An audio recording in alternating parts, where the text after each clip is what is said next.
bueno, me recuerdan ustedes que esto va a quedar grabado en mi computadora porque no estamos usando el Zoom de 7000, ya que, ¿no es cierto?, varios tuvieron problemas en poder ingresar. Así que oramos al Señor para que Él nos pueda bendecir, ¿no es cierto?, en estas 4 clases que vamos a tener con la ayuda del Señor.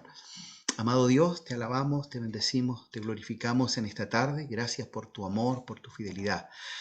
Gracias porque, Señor, sé que tú has bendecido a cada uno de mis hermanos, hermanas, pastores, pastoras que están en este grupo, Señor amado, de preparación, de formación y de capacitación.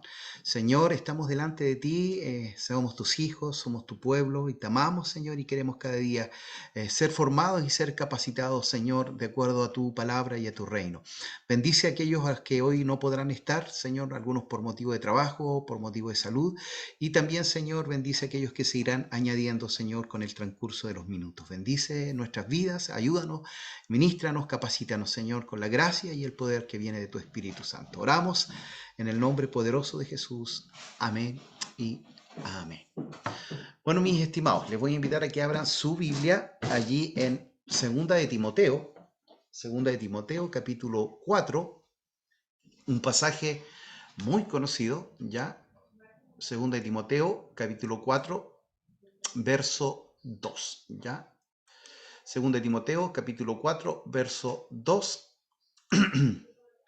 Yo lo tengo igual aquí en el computador, por eso estoy mirando como la pantalla, ya, así que para que usted lo pueda en esta hora escuchar. Dice, verso 1, te encarezco delante de Dios y del Señor Jesucristo, que juzgará a los vivos y a los muertos en su manifestación y en su reino, que prediques la palabra, que intes a tiempo y fuera de tiempo, redarguye, reprende, exhorta con toda paciencia y doctrina. Porque vendrá tiempo cuando no sufrirán la sana doctrina, sino que teniendo comezón de oír, se amontonarán maestros conforme a sus propias concupiscencias y apartarán de la verdad del oído y se volverán a fábulas. ¿Ya? Bueno, como ustedes bien saben, ¿no es cierto? Esta es la última carta que escribe el apóstol Pablo, ¿verdad? Antes de partir.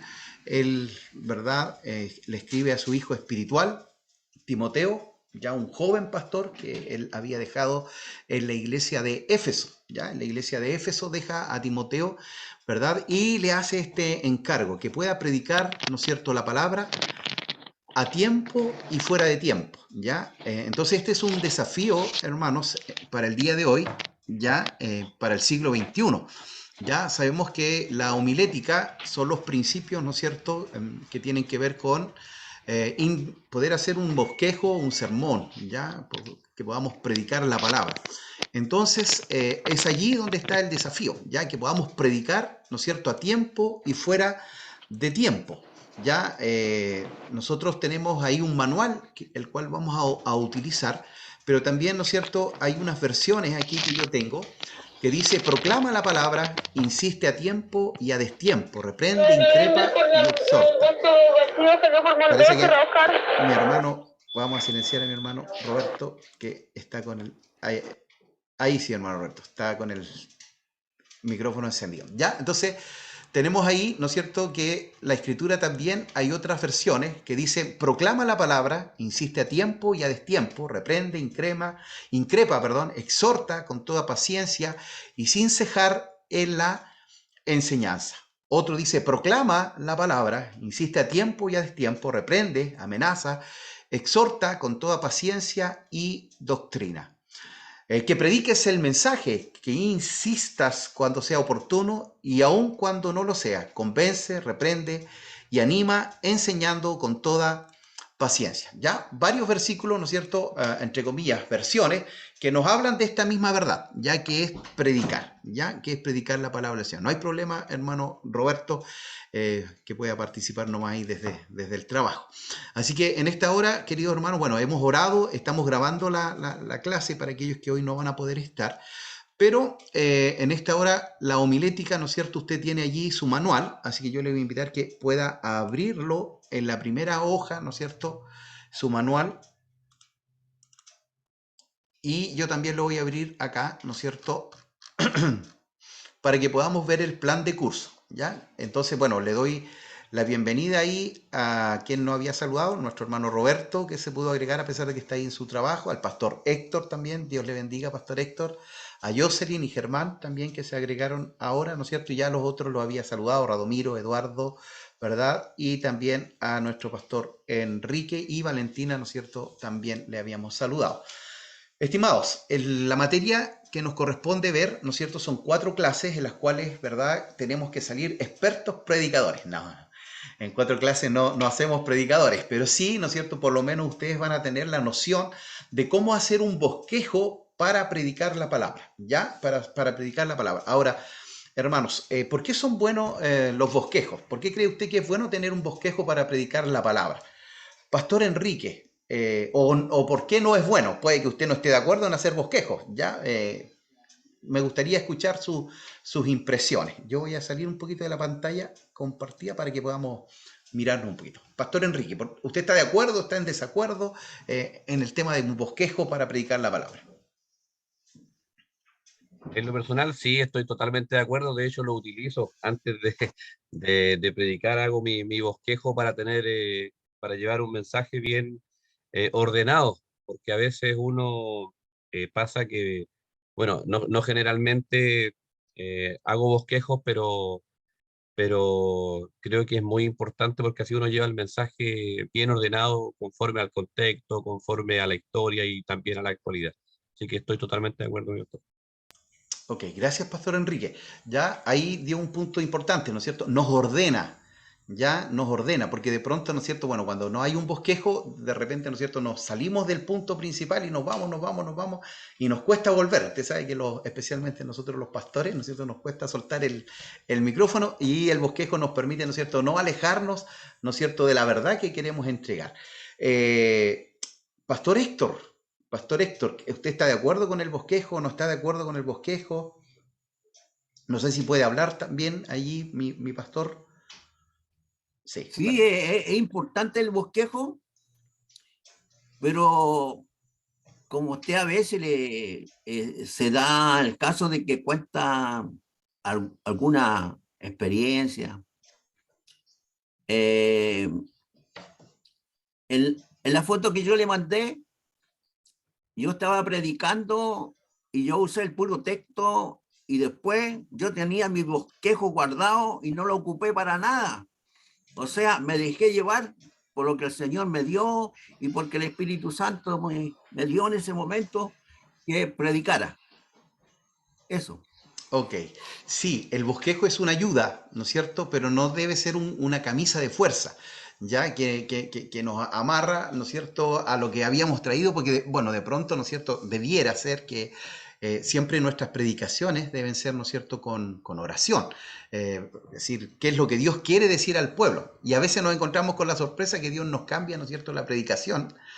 Como a último momento, ¿verdad? Y es por eso mismo, porque quizás no fuimos sensibles a lo que Dios tenía para la iglesia, ¿ya? Entonces el bosquejo es una ayuda, pero no debe ser, ¿no es cierto?, una camisa de fuerza que siempre la vamos a tener que estar teniendo. Radomiro, no sé si tú nos puedes hablar, Radomiro, con respecto a los bosquejos. ¿Estás de acuerdo con los bosquejos? ¿No estás de acuerdo con los bosquejos? Eh, no sé si puedes hablar, Radomiro. Sí. Ahí está, Radomiro. Hola, pastor. ¿Cómo está? Bien. Bendiciones. Bendiciones Igual, a todos bendiciones. y todas mis compañeros y compañeras. Lenguaje inclusivo. Sí, sí, pastor. Creo que es una herramienta, tal como lo decía el pastor Héctor, es una herramienta de apoyo, pero muchas veces es fundamental porque da una guía, entrega una guía para uno poder ordenarse. Eh, Así que eso, creo que como herramienta de soporte para tenerlo ahí, sí, importante. Ok, gracias, Radomiro.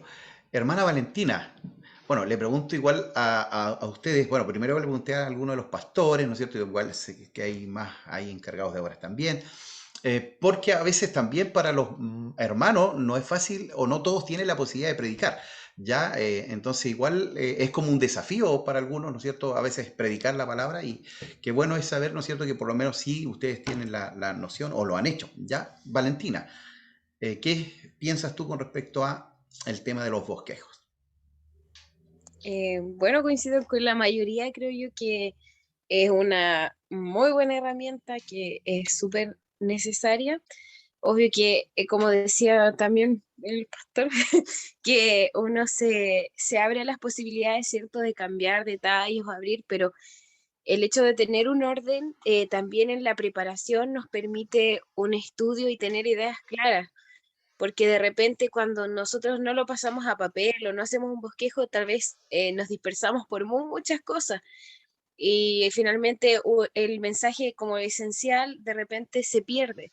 Entonces, el tener como una forma de hacerlo escrita en papel nos ayuda a ordenar las ideas, a ordenar qué es lo más importante, tal vez en qué falta estudio, qué faltan detalles, así que siento que es súper importante. Pero también quería añadir que, por ejemplo, yo tengo amigos que son de otras denominaciones o de otras iglesias y que para algunos de ellos el bosquejo es poco menos pecado, porque siempre entramos en esta discusión, porque es no permitir que el Espíritu Santo hable. Entonces, siempre tenemos esa discusión de que ellos van a predicar y que el Espíritu Santo en el momento hable y así funciona. Entonces, como que también tengo la perspectiva de que para algunos no es como, para todos nosotros acordamos en que es necesaria y es una buena herramienta, pero no para todos los cristianos lo es. Ok, gracias Valentina. Sí, ¿no es cierto? Hay, bueno, iglesias bien tradicionales o pentecostales, ¿no es cierto? Donde el bosquejo pasa a ser como, entre comillas, una limitante del Espíritu Santo. Pero como bien lo han señalado cada uno de ustedes, ¿no es cierto? Hasta aquí, ¿no es cierto? Es una herramienta, ¿no es cierto? Una herramienta que es útil para, ¿no es cierto? Primero apuntar a un lugar, a un punto, ¿verdad? Y después también poder, ¿no es cierto?, entre comillas, no escaparnos de eso, sino que poder concentrarnos, ¿no es cierto?, y entregar un mensaje claro. Ya yo creo que hoy necesitamos un mensaje claro y pertinente. No sé si hermano Roberto quería decir algo o solamente aplaudió nomás. Si puede hablar, no sé si puede hablar. Pastor, profe, hola, buenas tardes para usted y para nuestros compañeros. ¿Me escuchan, cierto? Sí, un poquito con ruido, pero se escucha. Ya, bueno, básicamente estoy plenamente de acuerdo con lo que se ha dicho. Sin embargo, yo creo, en mi opinión, creo que cuando uno va a preparar un mensaje, debe orar y prepararse espiritualmente e intelectualmente. Y creo que el Espíritu Santo tiene que entregarle una palabra a la iglesia. Lo va a dar ahí cuando usted está preparando un mensaje, cuando yo lo estoy preparando. No creo en un Espíritu Santo tan desordenado que diga, voy a cambiar la predicación al pastor en pleno culto.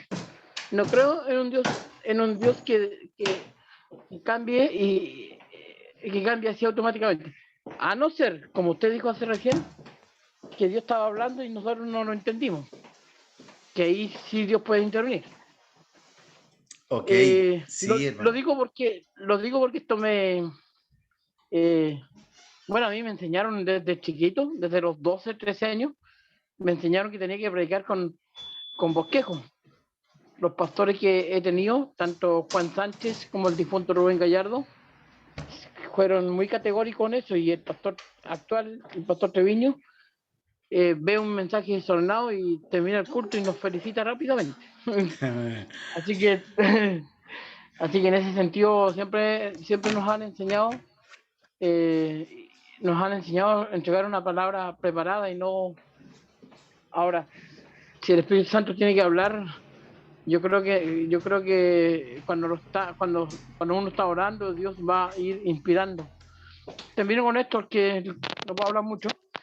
Pero recuerdo que me invitaron a predicar en Santiago, una iglesia, no de la iglesia de Dios, y subí a mi dormitorio en Santiago y comencé a escribir.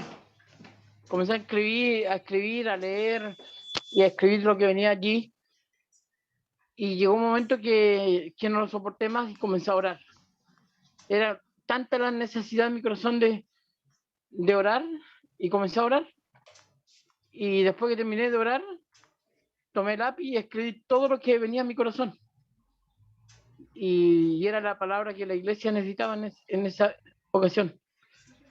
Entonces, por la experiencia, yo creo que el Espíritu Santo cuando tiene que hablar, nos va a inspirar o iluminar, no recuerdo cómo era la frase que nos enseñó el profe Marco, y nos va a llevar a esa posición, pienso, pero de Amén. acuerdo con los bosquejos. Gracias, hermano Roberto. Sí, ¿no es cierto? Bueno, la iluminación es la que tenemos en el día de hoy, si es que somos teológicos, ¿no es cierto?, para hablar.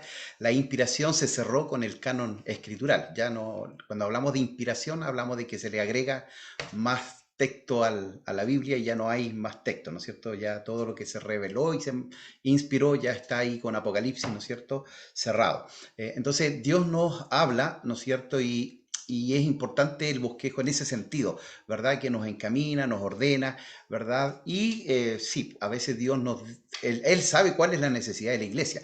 El tema es que nosotros seamos sensibles a eso, ya saber que es el momento, ¿no es cierto?, de Dios para aquello.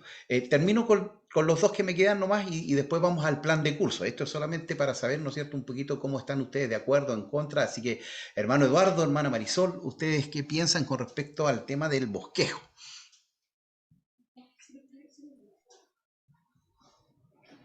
Pastor, yo estoy de acuerdo con el bosquejo por el orden, porque de repente yo he escuchado predicadores y, como usted dice, los pastores son buenos para hablar y se han ido como para otro lado y después vuelven al mensaje.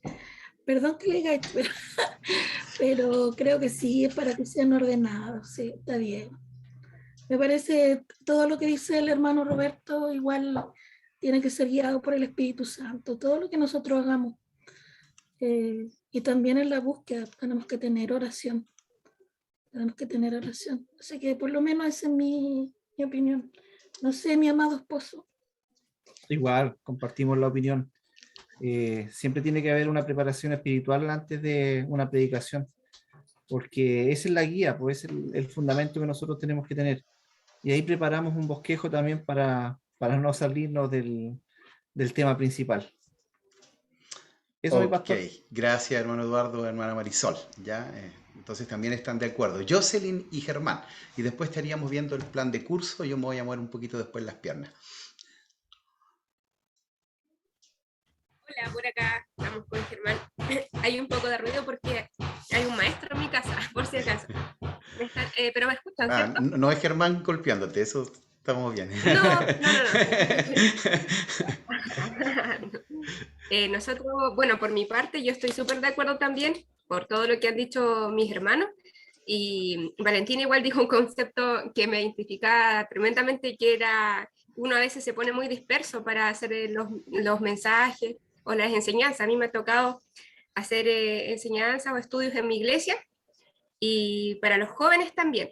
Y cuando recién comencé, era muy dispersa, porque me gusta indagar, una palabra me llevaba a investigar una cosa y después se abría un mar de conocimiento y seguía investigando, era muy dispersa. Y después ya con el bosquejo, fui como ordenando más mis ideas, como centrándome más. Y concuerdo con los hermanos que obviamente tiene que estar todo dirigido por el Espíritu Santo, obviamente uno tiene que estar ahí en la intimidad, orando para que el Señor igual guíe ese bosquejo y luego llegue la prédica que uno va a exponer. Eso podría compartir.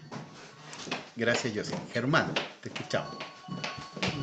Sí, igual me sumo a las palabras de los hermanos. Siempre todo lo que lleve a una buena exposición de la palabra es edificante, porque yo a mí igual ahora me ha tocado estar dando temas en la iglesia y mi primer tema que di realicé mi bosquejo y me ayudó bastante para poder dar a conocer lo que el Señor había entregado a mi vida de una manera más clara. Así que estoy bien de acuerdo y esa sería mi opinión. Ok, gracias Germán. Bueno, estamos todos de acuerdo, ¿no es cierto?, que es una herramienta útil, ¿no es cierto?, importante, que nos permite, ¿no es cierto?, quizás no escaparnos, sino que estar ahí, pero también ser sensibles, ¿no es cierto?, también a lo que Dios en algún momento quiera hacer, ¿ya?, o manifestar. Bueno, hermanos, Tito, ayer, espérenme, aquí estoy. compartiendo el plan de curso, ¿ya? Ahora vamos a estar con el plan de curso. Yo me voy a parar un poquitito. Bueno, dice, ¿no es cierto?, materia homilética del 9 al 6 de agosto. La próxima semana no habría clase porque es feriado, ¿ya? Así que no está incluido, así para que usted se programe, y no tenemos clase la próxima semana. Y bueno, maestro que le habla, Marcelo Díaz, ¿no es cierto?, quien tiene una licenciatura en teología. Ya, descripción de la materia. Bueno, es un estudio introductorio a la estructura de sermones, su preparación y la importancia de la obra divina en la predicación. Ya, obviamente, yo lo decía adelante, en 4 clases no vamos a salir expertos, pero por lo menos ya tenemos la ventaja de que casi todos ustedes utilizan bosquejo, ¿ya? Entonces lo que vamos a hacer nomás va a ser como ir ordenando, ¿no es cierto?, las partes del bosquejo para que también ustedes, ¿no es cierto?, puedan tener ese orden, ¿ya? Entonces, ¿cuáles son los objetivos al terminar esta materia? Es que usted primero conocerá los propósitos y la importancia de la predicación, ¿ya? Entonces, bueno, el material es muy importante, así que para que lo puedan imprimir, y vamos a estar trabajando en el material, ¿ya? Identificar los principios de la oratoria y la comunicación oral. Sabemos que la predicación del siglo XVII, del siglo XVIII, del siglo XIX, del siglo XX ha ido variando, ha ido cambiando. Cuando yo comencé en los caminos del Señor, una predicación duraba 1 hora. Hoy usted es muy difícil que pueda tener la atención de una persona durante 1 hora o de un auditorio. Ya ahora se habla de que 20 a 40 minutos sería como el máximo, ¿no es cierto?, de un sermón, de una prédica. Entonces, son cosas que debemos manejar para también, ¿no es cierto?, entregar el mensaje, ¿no es cierto?, en forma clara, pero también que no sea agotador, que no sea cansador. ¿Ya? También dice que usted aprenderá la estructura de un sermón, ¿no es cierto? El título, ¿verdad? La introducción, puntos principales, la conclusión, y también identificar los tipos diferentes, ¿no es cierto?, de sermones o de la oratoria y de la homilética. ¿Ya? Esos son objetivos de conocimiento. Y después tenemos, ¿no es cierto?, de actitud, ya que tiene que ver actitudinal o del corazón. Usted apreciará los principios que gobiernan un sermón, ¿ya? Usted valorizará la homilética como un instrumento para el ministerio, ¿ya? Y usted reconocerá la ayuda del Espíritu Santo en la preparación del mensaje. De primera cuesta usar un sermón, ya cuesta usar un bosquejo, pero después usted, ¿no es cierto?, se va a dar cuenta que a medida que va practicando se va a hacer más fácil, ¿no es cierto?, la utilización del bosquejo. Y tercero y último, ¿no es cierto?, las habilidades que queremos que usted pueda realizar es que usted sea capaz de confeccionar sus propios bosquejos. Ya sé que varios ya han predicado, así que por lo menos ya tienen, ¿no es cierto?, ahí un avance. Usted podrá predicar siguiendo los principios homiléticos. Ahora vamos a ver si esa bosquejo, ¿no es cierto?, cumple, ¿no es cierto?, con el orden, ¿no es cierto?, de la homilética. Usted aplicará estos principios para hablar en público, ya también no es solo hacer el bosquejo, después entregar el mensaje, ¿no es cierto?, que esa es la parte más compleja. A veces es fácil hacer el sermón, ¿no es cierto?, hacer el bosquejo, pero nos cuesta pararnos delante de un auditorio y poder entregar el mensaje, ¿no es cierto?, allí. Después dice poder escoger la oratoria o tipo de sermón apropiado basado en las circunstancias. Hay distintos tipos de sermones, hay distintos tipos de bosquejos también, ¿no es cierto? Y poder utilizar el más adecuado para la circunstancia, ¿no es cierto?, en la cual nosotros vamos a estar. Y preparar, dice, eficazmente un sermón bien estructurado bajo la inspiración e iluminación del Espíritu Santo. Bueno, esto tiene que ver igual con, ¿no es cierto?, de que tiene que haber oración, de que tiene que haber búsqueda, ¿ya? Es decir, no esperemos que vamos a tener un mensaje si no leemos nunca la Biblia. Entonces, tiene que haber lectura de la palabra, conocimiento de la palabra, oración, ayuno, búsqueda, ¿no es cierto?, para que Dios nos pueda dar un sermón, ¿no es cierto?, o un mensaje, ¿verdad?, con inspiración y con iluminación. Bueno, más que inspiración, iluminación. Cuando usamos la palabra inspiración, ¿no es cierto?, lo usamos desde el lado, ¿no es cierto?, esto de que sea, ¿no es cierto?, guiado, dirigido por el Señor, pero la palabra más correcta es iluminación. Y preparar, dice, un mensaje partiendo de la necesidad del auditorio, ¿ya? Y aquí vienen los requisitos: asistir fielmente a clases. Son 4 clases las que vamos a tener. un informe de lectura, ¿ya? Y resumen del material de clase, ¿ya? Entonces, eso es importante, queridos hermanos. Ustedes tienen un manual que se les envió, entonces la idea es que ustedes lean el manual y vayan haciendo, ¿no es cierto?, un resumen de ese manual, ¿ya? Me interesa para que ustedes puedan, ¿no es cierto?, tener allí todo el material. Y el último trabajo, ¿verdad?, es que la última clase, usted, ¿no es cierto?, tiene que traer un bosquejo y exponer ese mensaje en 10 minutos. Ya en 10 minutos. No sé si va a ser muy fácil. Perdón, aquí voy a dejar de...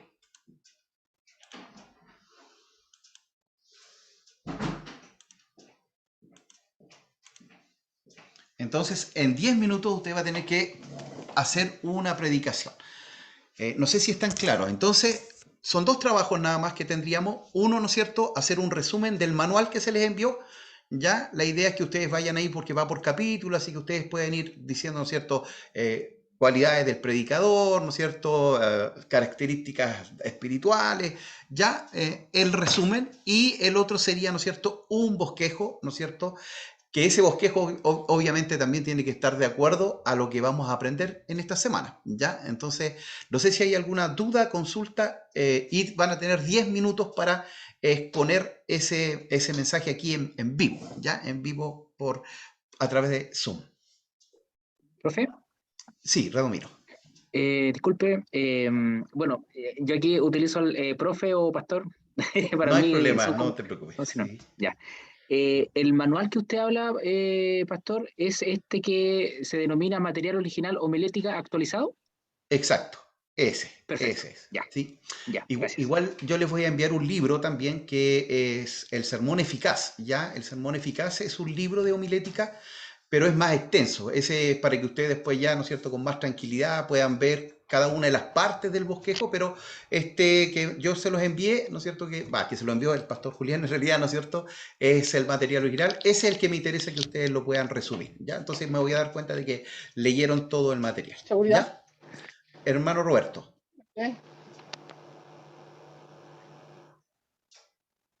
¿Eh? Ya, vamos. ¿Para dónde vamos, hermano Roberto? Oh, perdón, profe, Se le perdón. abrió el micrófono. No hay problema. Pero, oiga, pero aprovecho a hacer la consulta. Sí, pregunte. El material está en el WhatsApp, ¿cierto? Creo que sí, creo que lo envió al WhatsApp el pastor Julián lo Julián. envió a cada persona por interno y escribió un mensajito si es que alguien no lo había recibido que se lo pidiera. Ok. No, por Entonces, interno solo me llegaron las notas del profe Huerta. bueno, yo se lo voy a enviar igual acá al mismo WhatsApp y le voy a mandar, pero no les quiero mandar el de sermón eficaz porque si no se van a enredar con el material. Ya entonces les voy a mandar el del material nuevamente aquí en un break y en la semana le mando el otro que es un material anexo, ya que es como la base de todo lo que vamos a ver estas 4 semanas. ¿Ya? Así que para que lo pueda tener mi hermano Roberto. Lo bueno es que la próxima semana no hay clase, así que van a tener tiempo para leer el material, ¿verdad? Y ya vamos a darle duro en la segunda semanita, ¿no es cierto?, que nos correspondería. ¿Alguna otra duda, consulta con respecto a las tareas? ¿No? ¿Ninguna? Entonces, son 2 tareas nomás. La última clase, el resumen, ¿no es cierto?, del manual, ¿no es cierto?, de homilética, que es el material original que se le entregó, y el bosquejo y la prédica de 10 minutos, ¿ya? Entonces, para que usted lo pueda tener claro. Y de ahí vamos a sacar la nota, ¿no es cierto?, final para su materia de homilética. ¿Estamos ok entonces? Pastor Marcelo, Pastor Héctor. el material lo mandaron en 7000 Temuco. Ya, lo mandaron a 7000 Temuco, dice acá mi Sí, estimado. en el WhatsApp de 7000 Temuco. Ya. Mire, yo aquí voy a aprovechar de... ¿Por qué no lo está mandando? Pastor, yo ya le envié el material al hermano Roberto. Ah, ya, súper. Muchas gracias, hermano, para no Lo salirme aquí mandé recién para que no tenga de la problema. pantalla. Ya, muchas gracias. Le agradezco. Ya, entonces, mis estimados, vamos ahí al material, vamos a seguir en el material porque hay algunas definiciones, después vamos a ver un PowerPoint, ¿ya? Entonces, bueno, voy a compartir aquí pantalla nuevamente. Entonces, estimados, que estamos ahí, ¿no es cierto?, con el plan de curso, y después del plan de curso viene algunos, ¿no es cierto?, conceptos, algunas definiciones, ¿ya? Y la primera de ellas es homilética, el concepto de homilética, ¿ya? Entonces, dice allí, ¿no es cierto?, que homilética se define como la ciencia y el arte de la predicación, ¿ya? Ahora, yo les comentaba a ustedes, ¿no es cierto?, que la predicación ha ido cambiando, ya se ha ido modificando, no el fondo. Recuerde usted, siempre el fondo tiene que ver con la enseñanza, con la doctrina, con los fundamentos, con el dogma, ¿no es cierto?, con lo que creemos, pero la forma, la manera ha sido distinta, ha sido diferente, ¿ya? Antes, ¿no es cierto?, la predicación siempre fue como desde el pastor hacia la congregación, ya sin un diálogo, sin una conversación, solamente, ¿no es cierto?, el pastor predicaba, entregaba el mensaje y el auditorio escuchando. Hoy, ahora se hace un poquito más dinámico, hay predicadores que dialogan, que conversan con el auditorio, ¿no es cierto?, que le hace preguntas al auditorio, y eso también hace un poquito, a veces más amena también, y sigue siendo una predicación, sigue siendo también, ¿no es cierto?, un sermón. La idea es no escaparse o no salirse, ¿no es cierto?, de lo que quiere entregar el predicador. Entonces, es una ciencia y es un arte, porque no es fácil, hermano, predicar. No es fácil, ¿no es cierto?, hacer una predicación, ¿verdad?, con todos los puntos principales allí. Entonces, es importante que nosotros podamos tener una buena homilética, ¿ya? Que en el griego homileo dice, se traduce en declarar o confesar, ¿ya? También viene del griego homologeo, que traduce platicar o charlar, ¿ya? ¿Se da cuenta? Entonces, la predicación en algún momento, el concepto para nosotros era que estaba ahí el predicador, ¿no es cierto?, y nosotros escuchando atentamente y sin decir nada. Pero acá ya también cambia un poquito la figura y dice, ¿no es cierto?, que es una plática, que es una charla, que es un diálogo, que es una conversación, ¿ya? ¿Y esto qué hace? Hace que también, ¿no es cierto?, el auditorio sea parte, ¿no es cierto?, de esta prédica, ¿ya? Entonces también por ahí es importante poder utilizar otros métodos, ¿no es cierto?, para ir, ¿no es cierto?, haciendo también que esta prédica no sea solamente unilateral, es decir, alguien que enseña y yo recibo, sino que también, ¿no es cierto?, yo también puedo aportar, ¿verdad?, y puedo dialogar o también incluso puedo disentir ya de algo, ¿no es cierto?, y conversarlo y dialogarlo allí en el momento, ¿ya? Entonces, hermanos, eso tiene que ver con el significado de homilética, ¿ya? Hay varios significados más o menos parecidos, que es la homilética, la predicación, ¿no es cierto?, es la publicación o hacer patente una cosa o mensaje, ¿ya? Las distintas facetas de la predicación reflejan los diversos términos griegos del Nuevo Testamento, ¿ya? Está la palabra, ¿no es cierto?, calaleo, y está la palabra keruk, o que viene ahí la palabra kerigma, ¿ya?, para predicación, ¿ya? Entonces, significa charlar, platicar también, calaleo, ¿no es cierto? Y keruk o kerix, ¿no es cierto?, heraldo, aquel que proclama el mensaje del rey con la autoridad de este, ¿ya? Entonces, nosotros hemos sido llamados a predicar la palabra, ¿ya? Somos llamados a predicar la palabra. Entonces, necesitamos conocer la palabra para predicarla, pero también, ¿no es cierto?, debemos ordenadamente, ¿no es cierto?, tener, ¿no es cierto?, allí un bosquejo para poder entregar la palabra del Señor, ¿ya? Entonces, son palabras también que vienen, ¿no es cierto?, de un origen latín, de un origen griego, que no son utilizadas solamente por la iglesia, ¿ya? Entonces, para que ustedes sepan, ¿no es cierto?, la homilética, la oratoria, son conceptos que se utilizaban por los mismos griegos, por los romanos, ¿ya? Entonces, se toma, ¿no es cierto?, dentro de la iglesia, porque recuerde usted que esto también es importante. La iglesia al principio no era como los templos que tenemos hoy, ¿no es cierto?, donde hay un púlpito, donde están las bancas o están las sillas, sino que la iglesia, cuando nace, en la iglesia primitiva, hacía culto en los hogares, en las casas, en las catacumbas, en los cementerios, en lugares escondidos. Entonces probablemente no estaba ahí, ¿no es cierto?, el predicador acá adelante y la gente escuchando allá, sino que probablemente era en círculo, si era en una casa, quizás compartiendo el pan, como dice el libro de Hechos, ¿verdad? Entonces era un diálogo, era una conversación. Ahora, obviamente, ¿no es cierto?, con el traspaso, como iba pasando el tiempo, se fue perfeccionando, ¿ya? Se fue perfeccionando esto y hace ¿qué cosa? Que después, ¿no es cierto?, ya haya un líder que es el que entrega el mensaje y los demás son, ¿no es cierto?, los receptores del mensaje. Pero al principio, si usted se da cuenta, había una participación activa, hermanos pastores, de todos los que estaban allí, ya de todos los que están involucrados. Entonces también eso nos ayuda a nosotros a poder también saber, ¿no es cierto?, que también hoy podemos hacer esas transformaciones, esos cambios de forma, no de fondo, de forma, ¿ya? Entonces, donde podemos preguntarle a la gente que está escuchando el mensaje, ¿no es cierto?, algún tipo de reacción de parte de ellos o algún comentario de parte de ellos, y eso hace que ellos también se sientan integrados, que no son solamente receptores, sino que también pueden ser partícipes, ¿no es cierto?, de la predicación. Bueno, en la iglesia, ¿no es cierto?, en la cual yo participo, a mí me gusta conversar o preguntarle mucho a los hermanos, ¿ya? Entonces, yo voy haciendo un diálogo con ellos también, ¿ya? Entonces, ¿para qué? Para saber también que ellos están conectados, porque eso también nos permite saber, ¿no es cierto?, si ellos están conectados o se nos fueron a veces, porque a veces nosotros estamos entusiasmados predicando, pero lo único entusiasmado predicando es uno, ¿verdad? Y los hermanos se fueron para otro lado hace rato, entonces eso nos permite también saber que ellos están ahí, que están escuchando y que están atentos. Entonces uno le puede hacer preguntas, ¿no es cierto? A veces yo le digo, hermano, me olvidé del texto, a ver, ¿cuál era o cuál es el apóstol tanto?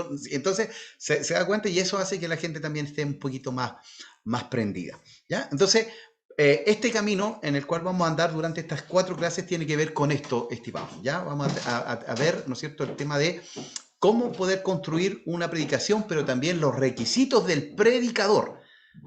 Porque mire, es importante el bosquejo, es importante el mensaje, pero si el mensaje va con un mal mensajero, se pierde. El mensajero y el mensaje son los dos importantes, ¿ya? Entonces, ¿quién es el mensajero? El predicador. Entonces también es importante el mensajero, es decir, la vida del mensajero, la integridad, ¿no es cierto?, el testimonio, porque el mensaje va a tener validez de acuerdo también, ¿no es cierto?, al mensajero, ¿ya? Entonces, eso tiene que ver, mire, hermanos, con la vida, con la integridad, con la santidad. Y bueno, ahí en el material, ¿no es cierto?, aparece muchos ejemplos, por eso usted lo va a ir leyendo y vienen varias definiciones, pero también, ¿no es cierto?, habla allí, ¿no es cierto?, de algunas características y requisitos. Bueno, ahí, ¿no es cierto?, nuestro hermano Roberto dice, ¿el testimonio le quita o le da fuerza al mensaje? Y eso es una gran realidad, ¿ya? Depende de quién lo dijo, ¿ya? ¿No es cierto? Si fue un hermano, ¿no es cierto?, que tiene mal testimonio, probablemente el mensaje se va a diluir, ¿no es cierto?, no va a tener fuerza.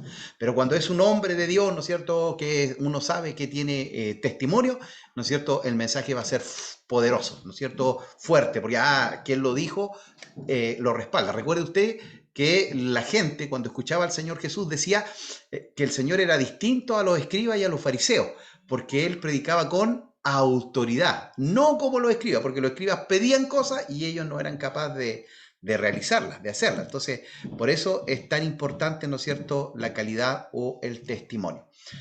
Hermanos, les voy a dar 5 minutitos, ¿no es cierto?, para que puedan moverse y para que yo también me pueda mover, como les decía,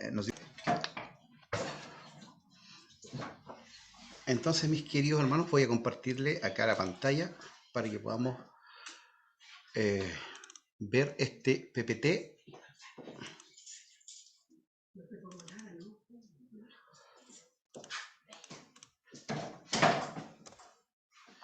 Bueno, dice el arte de la predicación, ¿ya? Es un material, ¿no es cierto?, que vamos a realizar en el día de hoy. La pregunta es, ¿hay crisis en los púlpitos? Me gustaría escucharlos a ustedes también, ¿ya? ¿Qué piensan ustedes de esto? ¿Hay crisis en los púlpitos o no hay crisis en los púlpitos? ¿Quién? Hermano Roberto, parece que abrió ahí el micrófono. Sí, profe, yo abrí por acá. Yo creo que la crisis se estableció hace mucho rato en el púlpito. Cuando vemos tanta predicación liviana, cuando vemos predicadores negando la eficacia de la palabra, o predicadores diciendo que que nosotros tenemos que ganarnos la salvación, esto es porque ya la crisis se estableció hace mucho rato.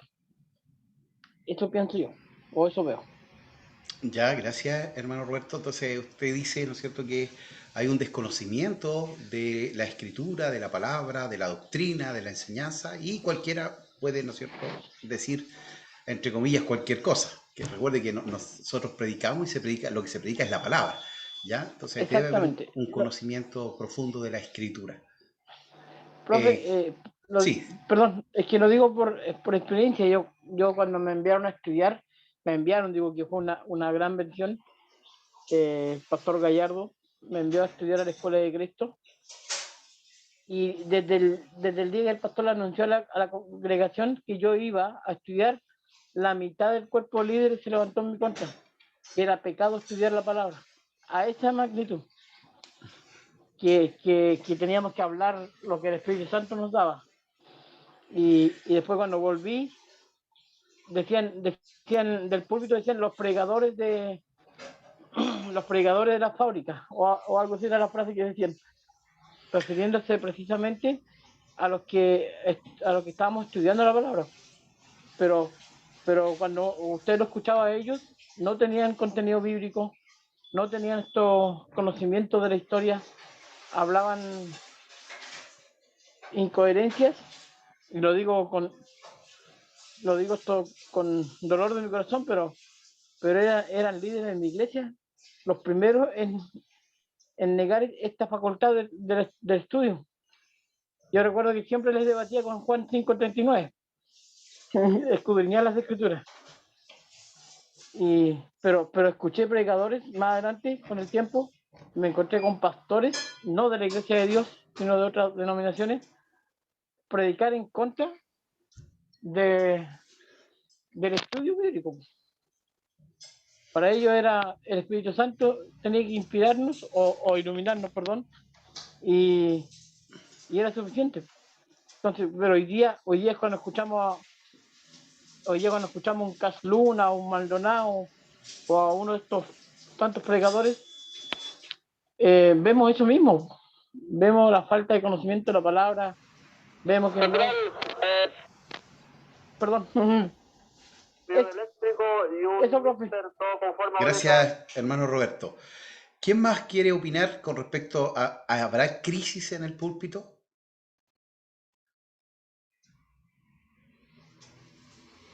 Ahí algunos mueven la cabecita, pero coméntenos.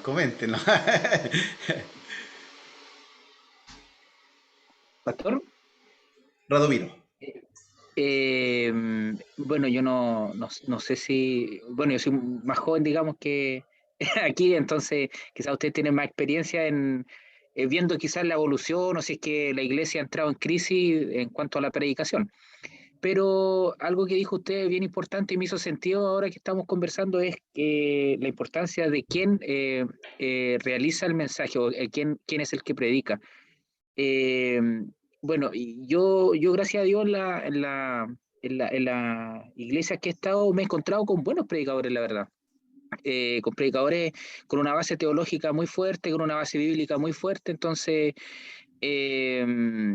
he tenido, digamos, buena experiencia, pero no sé si ese argumento que yo tengo da para poder inferir si es que hay una crisis o no.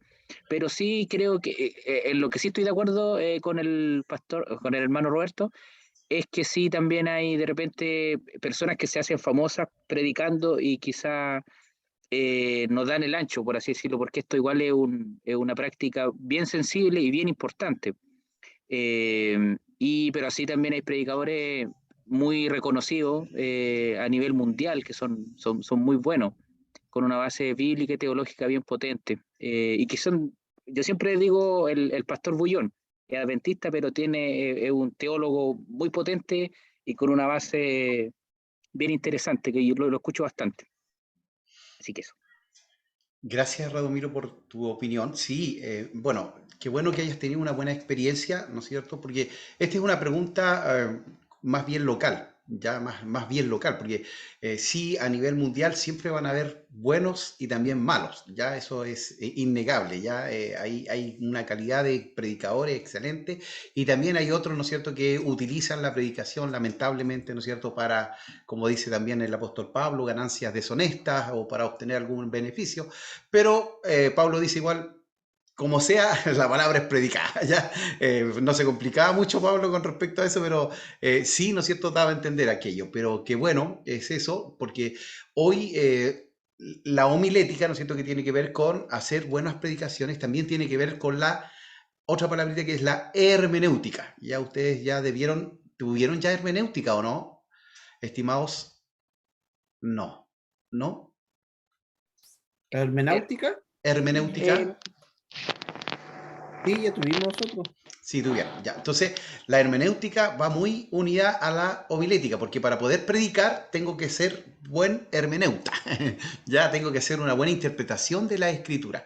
¿Por qué? Porque esas crisis, ¿no es cierto?, en el púlpito tienen que ver con eso. Hay muchos que predican y predican cualquier cosa, ¿ya? Es decir, sin tener una base, sin tener un fundamento escritural, teológico, histórico, ¿ya? Por eso también, ¿no es cierto?, hay corriente. Bueno, aquí, ya que este es un diálogo también, ¿no es cierto?, es importante que nosotros sepamos, hay dos corrientes teológicas dentro del Evangelio. Ya está la corriente liberal y la corriente conservadora. ¿Ya? Entonces, hay una teología liberal y hay una teología conservadora. Nosotros somos teólogos conservadores, ya somos de la línea conservadora, y dentro de la línea conservadora hay dos corrientes. Ya, mire, se va dando cuenta. Entonces, dentro de esa línea, ¿no es cierto?, conservadora, están los que creen en los dones y en las manifestaciones del Espíritu Santo y los que no creen en los dones y en las manifestaciones del Espíritu Santo. ¿Ya? Entonces, tenemos dos corrientes, la liberal y la conservadora. La liberal dice que usted no importa que se case, lo importante es que usted ame. Si usted ama, puede convivir con la persona. ¿Ya? Nosotros los conservadores decimos, no, pues porque están las leyes humanas, ¿no es cierto? Y también hay que cumplir las leyes. Entonces cásese y después viene la bendición del Señor. No sé si se da cuenta que hay una diferencia ahí, ya tenemos una diferencia. Y dentro de los conservadores están las iglesias, ¿no es cierto?, entre comillas, más tradicionales o antiguas, que ellos creen, ¿no es cierto?, en la salvación y todo, pero no creen que los dones del Espíritu sean para este tiempo, sino que cuando se cerró el canon de la Escritura, es decir, año 100 aproximadamente después de Cristo, cesaron los dones, cesaron las lenguas, cesaron las manifestaciones y ya no existen más, ya no. Si hay ahora son señales mentirosas o incluso ellos dicen, ¿no es cierto?, que pueden ser señales del mismo Satanás.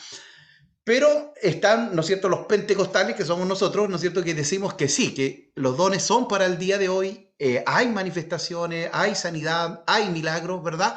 Pero también, ¿no es cierto?, tienen que ser ordenadamente guiados por el Espíritu Santo, porque también de pronto también hay desorden. ¿Se da cuenta? Entonces, mire, todo eso está dentro del área evangélica, conservadora, y nosotros creemos también en las manifestaciones y dones del Espíritu Santo.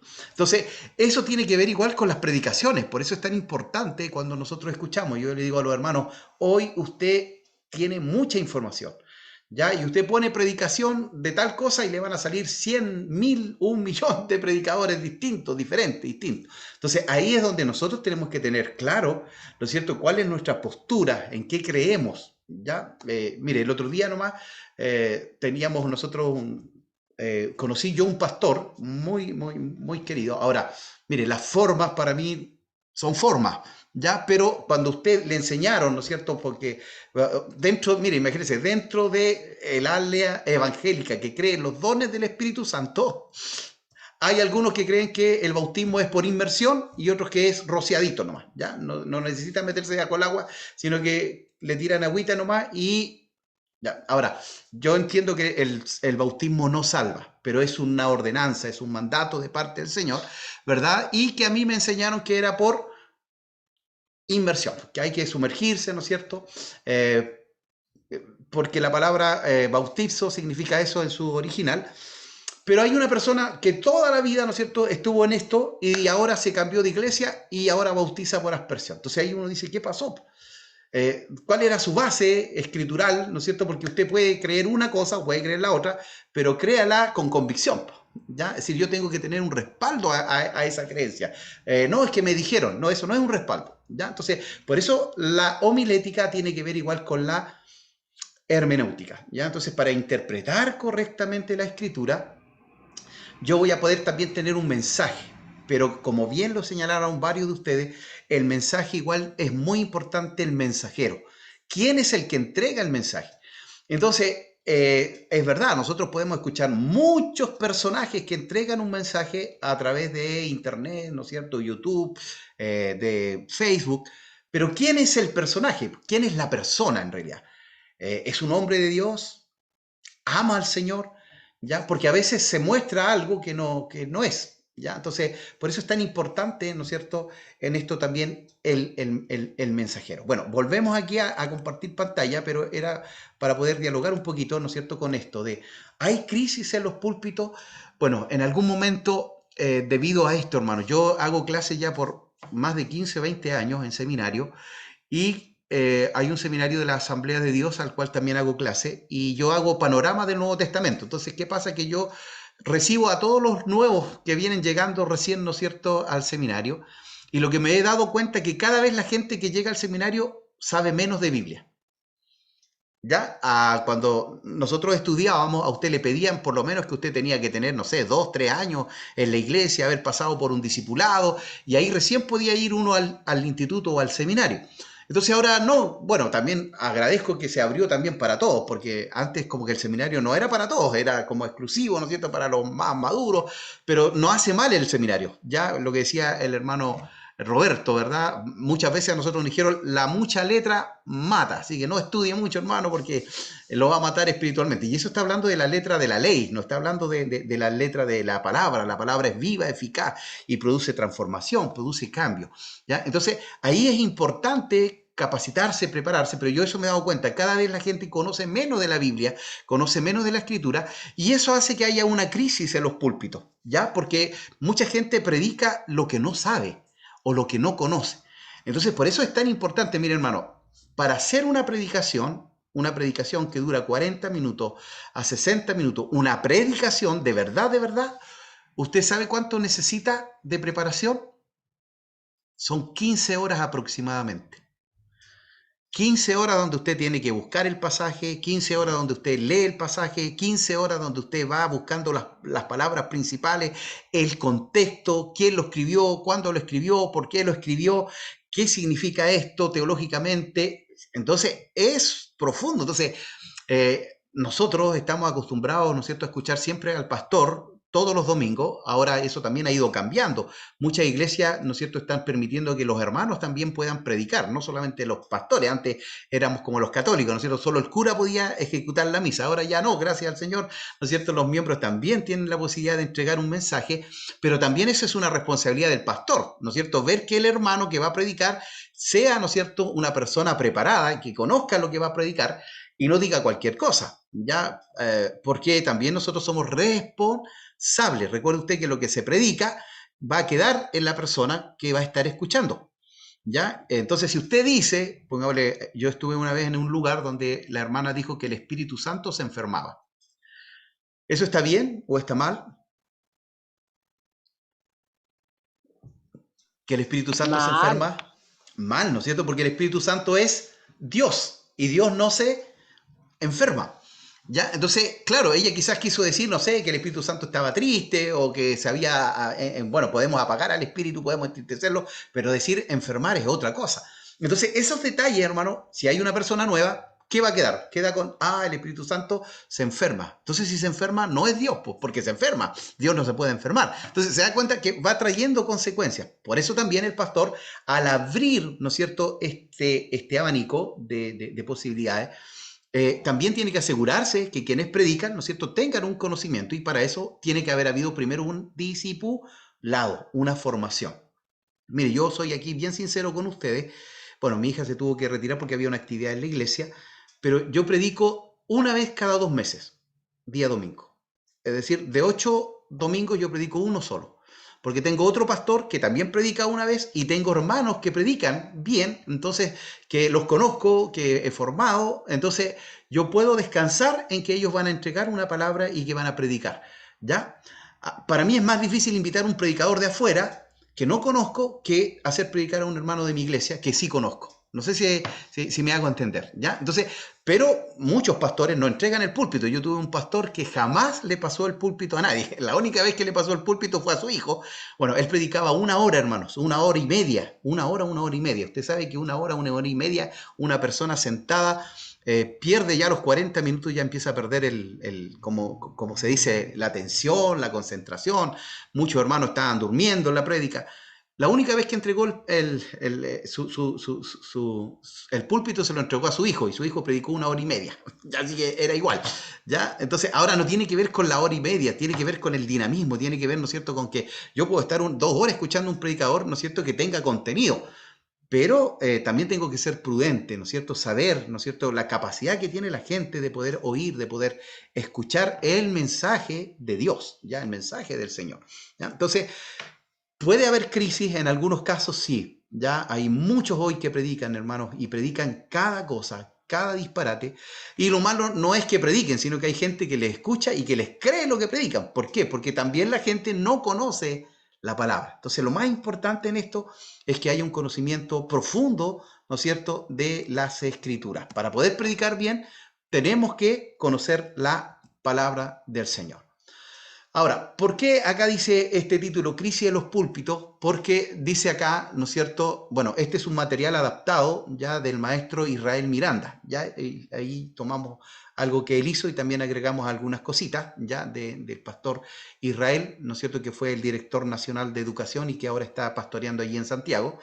¿Ya? Bueno, él señalaba esto, que no teníamos predicadores teológicamente sólidos. ¿Ya? ¿Qué significa teológicamente sólido? Es decir, que tengamos una teología clara, ¿ya? Clara. Mire, gracias al Señor, ¿no es cierto? Bueno, casi la gran mayoría son de la Iglesia de Dios. Hay pastores ahí, como el pastor Enrique, que quizás son de otra denominación. La Iglesia de Dios tiene una doctrina, tiene una teología, ¿ya? Entonces, hay un orden, pero pongámosle, de pronto usted escucha a un pastor, ¿no es cierto?, que le empieza a hablar, ¿no es cierto?, de apóstoles, ¿ya? Y yo siempre digo esto, yo creo, ¿no es cierto?, que hay una función apostólica. Un apóstol es uno que abre una iglesia donde no la hay, ¿verdad?, que forma líderes, deja líderes y se va a otro lugar. En cambio, los apóstoles de hoy, ¿qué hacen? Ellos dicen, te doy cobertura, pero tú tenés que sembrar en esta tierra. Es decir, más que preocuparse, ¿no es cierto?, de la enseñanza, se preocupan del dinero, ¿no es cierto?, o de lo que van a recibir. Entonces, predicadores a veces, ¿no es cierto?, que bueno, ¿qué es un apóstol? ¿Qué es un profeta? ¿Qué es un maestro? ¿Qué es un pastor? ¿Ya? ¿Qué creemos nosotros?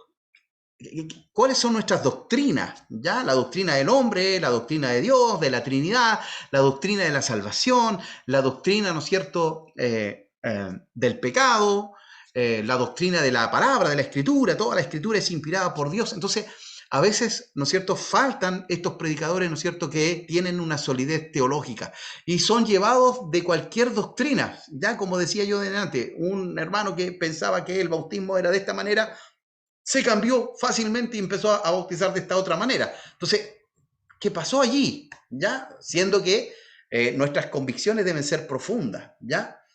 Ahora, ministerialmente útiles. Si ha habido ahí, ¿no es cierto?, una crítica de la sociedad con respecto a la iglesia, es que la iglesia, ¿no es cierto?, como que se disoció de la sociedad, no fue capaz, ¿no es cierto?, de atender la necesidad que había. Ahora, yo disiento de eso porque la iglesia sí ha hecho un trabajo social. Nosotros, por lo menos como iglesia local, siempre nos hemos preocupado, ¿no es cierto?, de la necesidad de aquel que está ahí, del huérfano, del que duerme en la calle, ¿no es cierto?, de la viuda. Entonces también nosotros necesitamos, ¿verdad?, tener ese tema social. Radomiro, levantaste la mano. Sí, profe, disculpe que vuelva atrás, pero sabe que me quedó una duda referente a cuál, por ejemplo, en términos de denominación, ¿cuáles serían los que no creen en los dones del Espíritu, o la manifestación de los dones del Espíritu Santo? ¿Los bautistas, por ejemplo, o estoy perdido? No, está cerca, sí. Los Sí, hermanos cerca. bautistas, pero han ido reformándose de a poquito. Los aliancistas, los presbiterianos, la Alianza Cristiana y Misionera, ¿ya? Son como que tienen los dones, pero en realidad dicen que eran para el pasado nomás, ya disienten que puedan ser para el día de hoy. Entonces podríamos decir la anglicana, todas como las iglesias, ¿no es cierto?, es antigua, ya que vienen. Entonces son los que ellos disienten con respecto a los dones del Espíritu Santo, ¿ya? Entonces, ministerialmente útiles también, estimados, ¿ya? Es decir, la sociedad, mire, nosotros tuvimos una capacitación hace un poquito, ¿verdad?, que nos hicieron esta pregunta. ¿Qué pasaría, hermano Radomiro, Pastor Héctor, qué pasaría, Pastor Enrique, si su iglesia, donde usted va, de un día para otro, se cierra? ¿Qué dirían los vecinos del sector? Ah, dejaron de meter boche los hermanos.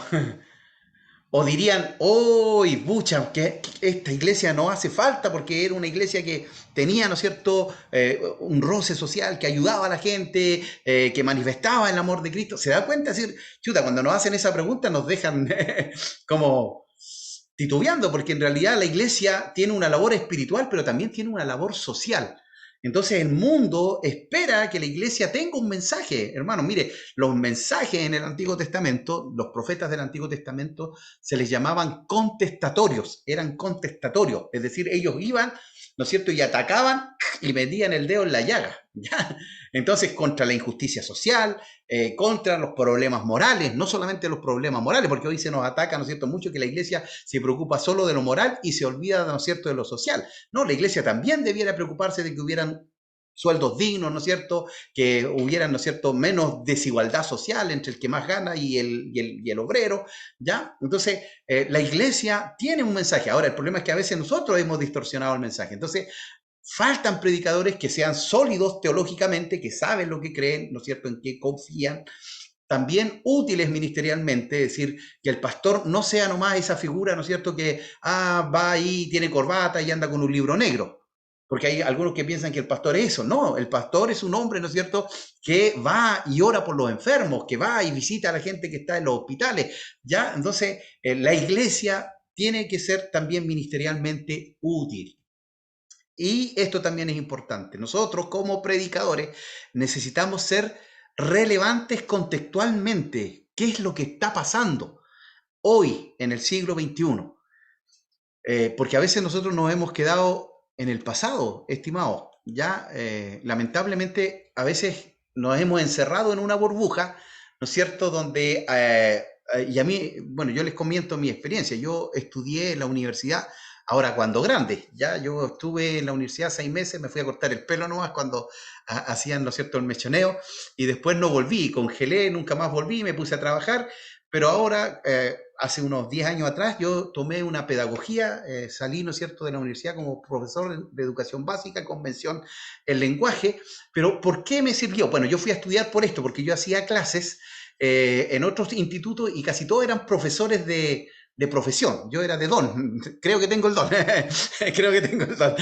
Ya, entonces yo dije, necesito herramientas. Entonces me fui a la universidad y estudié en la universidad. Pero ¿sabe lo que más que aprender metodología, ¿sabe lo que aprendí, hermano? Que yo me había desconectado del mundo, de la gente. ¿Por qué? Porque en la iglesia y mi familia toda era cristiana. Entonces yo vivía en un mundo cristiano.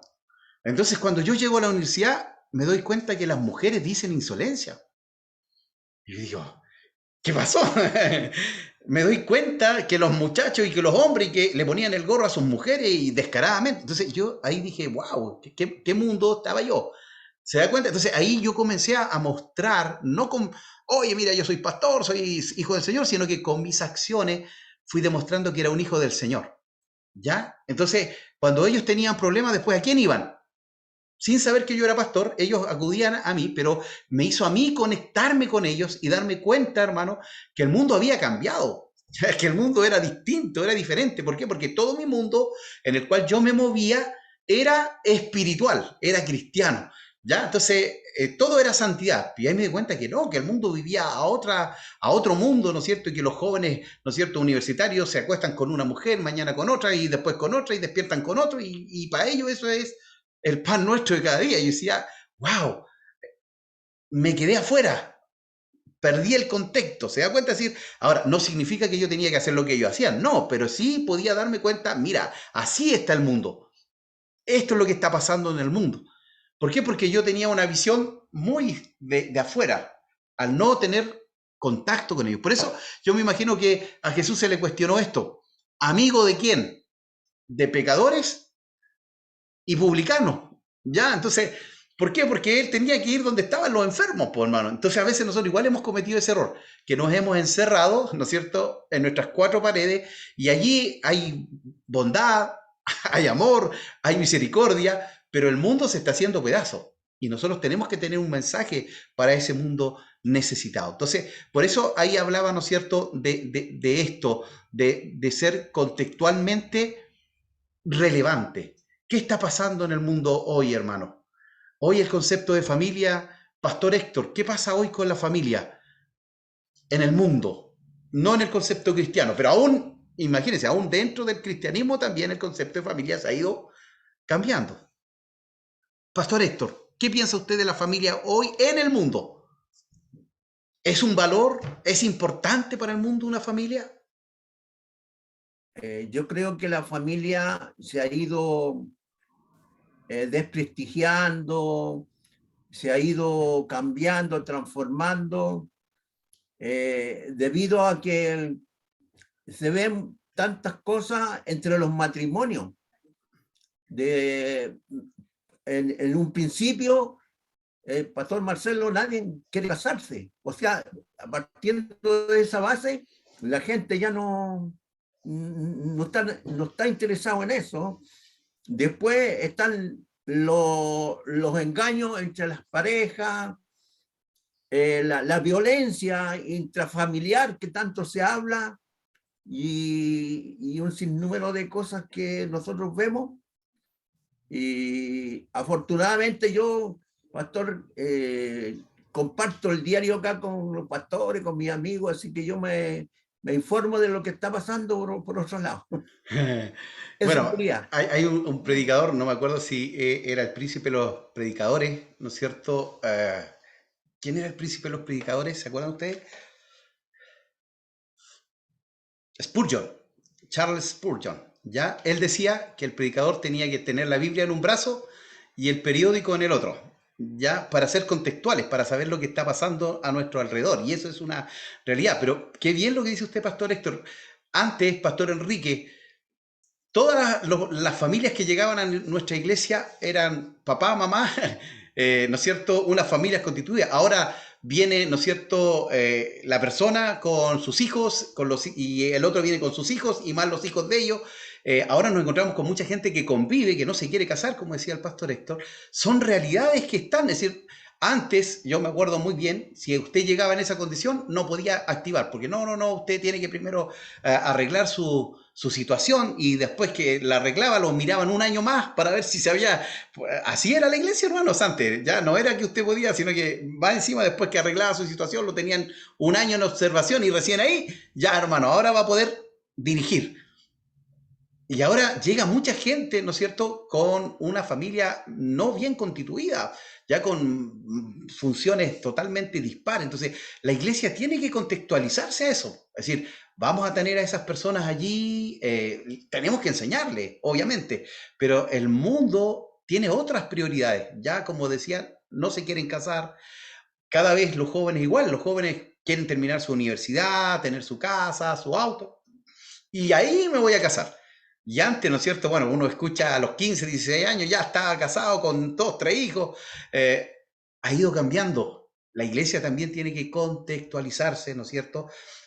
No cambiamos los principios, ojo, ¿ya? Pero sí tenemos que ver, ¿no es cierto?, qué está pasando y tener respuesta, ¿no es cierto?, para eso, ¿ya? Porque si no seguimos predicando, ¿no es cierto? Estoy leyendo un libro yo de la familia, ya que me pareció muy interesante, hace un análisis de la familia, y decía la escritora de que muchas veces hemos idealizado una familia ideal.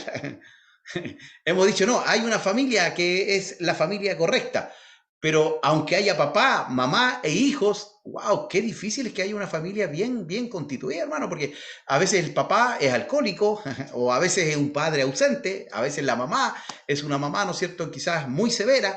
Entonces, la familia ideal no existe, Necesitamos que Dios gobierne nuestra familia y ordenar, ¿no es cierto?, allí los principios de Dios en la familia. Es decir, para que podamos cumplir con esto y que nuestra familia sea un nido, ¿no es cierto?, de bendición, de protección, donde nuestros hijos se desarrollen física, emocional y espiritualmente, porque la familia tiene eso, hermanos. Pero ahora nosotros, ¿qué decimos? Muchos dicen, no, la educación la tiene que dar el colegio. No, eso no es así. La educación la tiene que dar uno en su casa. La enseñanza, los valores, el cristianismo, la espiritualidad viene de nuestra casa. Entonces, ¿qué pasa? Nuestros hijos se van al liceo, se van a la universidad y allá se nos van. ¿Por qué? Porque nunca nosotros les enseñamos los principios escriturales. Bueno, nos estamos yendo para otro lado, pero es importante esto, querido hermano, ¿no es cierto?, con respecto a que hoy las familias han cambiado, son diferentes. Entonces, nosotros necesitamos ser, ¿verdad?, contextuales, ¿verdad?, en lo que está pasando en el mundo, ¿ya? No podemos estar ajenos. El Señor dice que nosotros no Pastor, somos del mundo, pero estamos en el mundo. ¿Alguien habló, perdón? sí, pastor, una consulta. Según lo que usted me está diciendo, al final, si nosotros nos ponemos tan contextuales, y lo he visto en nuestra iglesia también, nosotros nos ponemos medios permisivos con ciertas situaciones dentro de la iglesia, al tener estas familias disfuncionales. Eh, Generalmente se les da oportunidades para trabajar, eh, y me queda la duda de los que vienen de atrás, los que vienen nuevos, que están viendo a estas mismas personas que están trabajando dentro de la iglesia, a las cuales se les está permitiendo, por ejemplo, como decía usted, matrimonios donde no están casados, uno de ellos está trabajando dentro del ministerio, pero yo voy a los que vienen llegando, que están viendo esta situación. Entonces nosotros nos ponemos permisivos y permitimos que los nuevos también adopten esta enseñanza. Claro, pero ¿Cómo lo hermano hacemos ahí Eduardo, nosotros? claro, ¿cuál sería la solución a esto? Porque van a seguir llegando esos matrimonios disociados.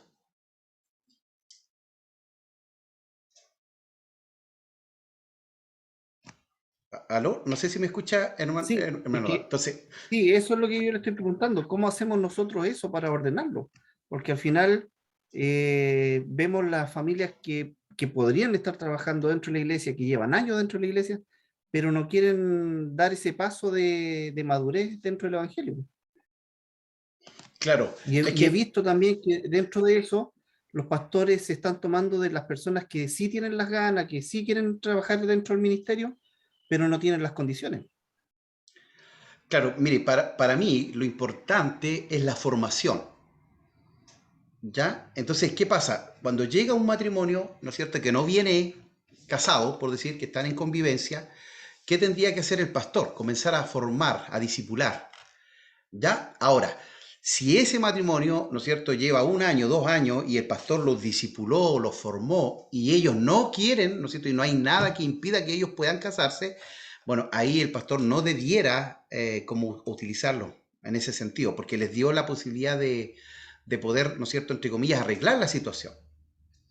En cambio, es distinto, ¿no es cierto?, cuando alguien quiere y no puede o no está preparado, pero se trabaja. Por eso ahí, hermano Eduardo, lo importante es la formación, porque van a llegar esos matrimonios. Entonces, ¿cómo les enseño yo que no están en lo correcto? ¿A través de qué? De la escritura, de la palabra. Y es la palabra la que va trabajando y la que va moldeando. ¿Ya? Y podemos tener paciencia, pero también llega el momento en que también nosotros tenemos que decir, bueno, hermano, ¿qué impide que usted se case? Porque hay gente que no se casa porque no quiere casarse nomás. Ya, porque han escuchado que no, yo escuché que cuando alguien se casa dura re poco. Ya acá a nosotros nos pasó con un matrimonio y yo decía, pero hermano, si usted está en el Señor, no va a ser así, porque la Biblia dice que el matrimonio es hasta que la muerte nos separe, ¿ya? Y al final ellos se casaron después, porque al final era eso lo que les impedía casarse, ni siquiera era que él estaba casado con otra persona y que no habían papeles de divorcio, sino que era simplemente el miedo a que al casarse se iban a separar. Pero ahí tiene que ver con esto, con la enseñanza. Yo tengo que enseñarle a esas personas que van llegando cuál es el camino correcto y ellos tienen que ir después tomando decisiones. Pero se tiene que trabajar con ellos, hermano Eduardo. Porque el peor error es quizás dejarle nomás, mire, ¿sabe qué? Hagan, prediquen, enseñen, pero si no se les ha enseñado que está mal, hay un ejemplo allí en Corintios. Yo no sé si se acuerdan ustedes, en 1 Corintios, donde hay un hijo que se casó o convive con la mamá de su papá, con la esposa de su papá. Es decir, el hijo se metió con su madrastra.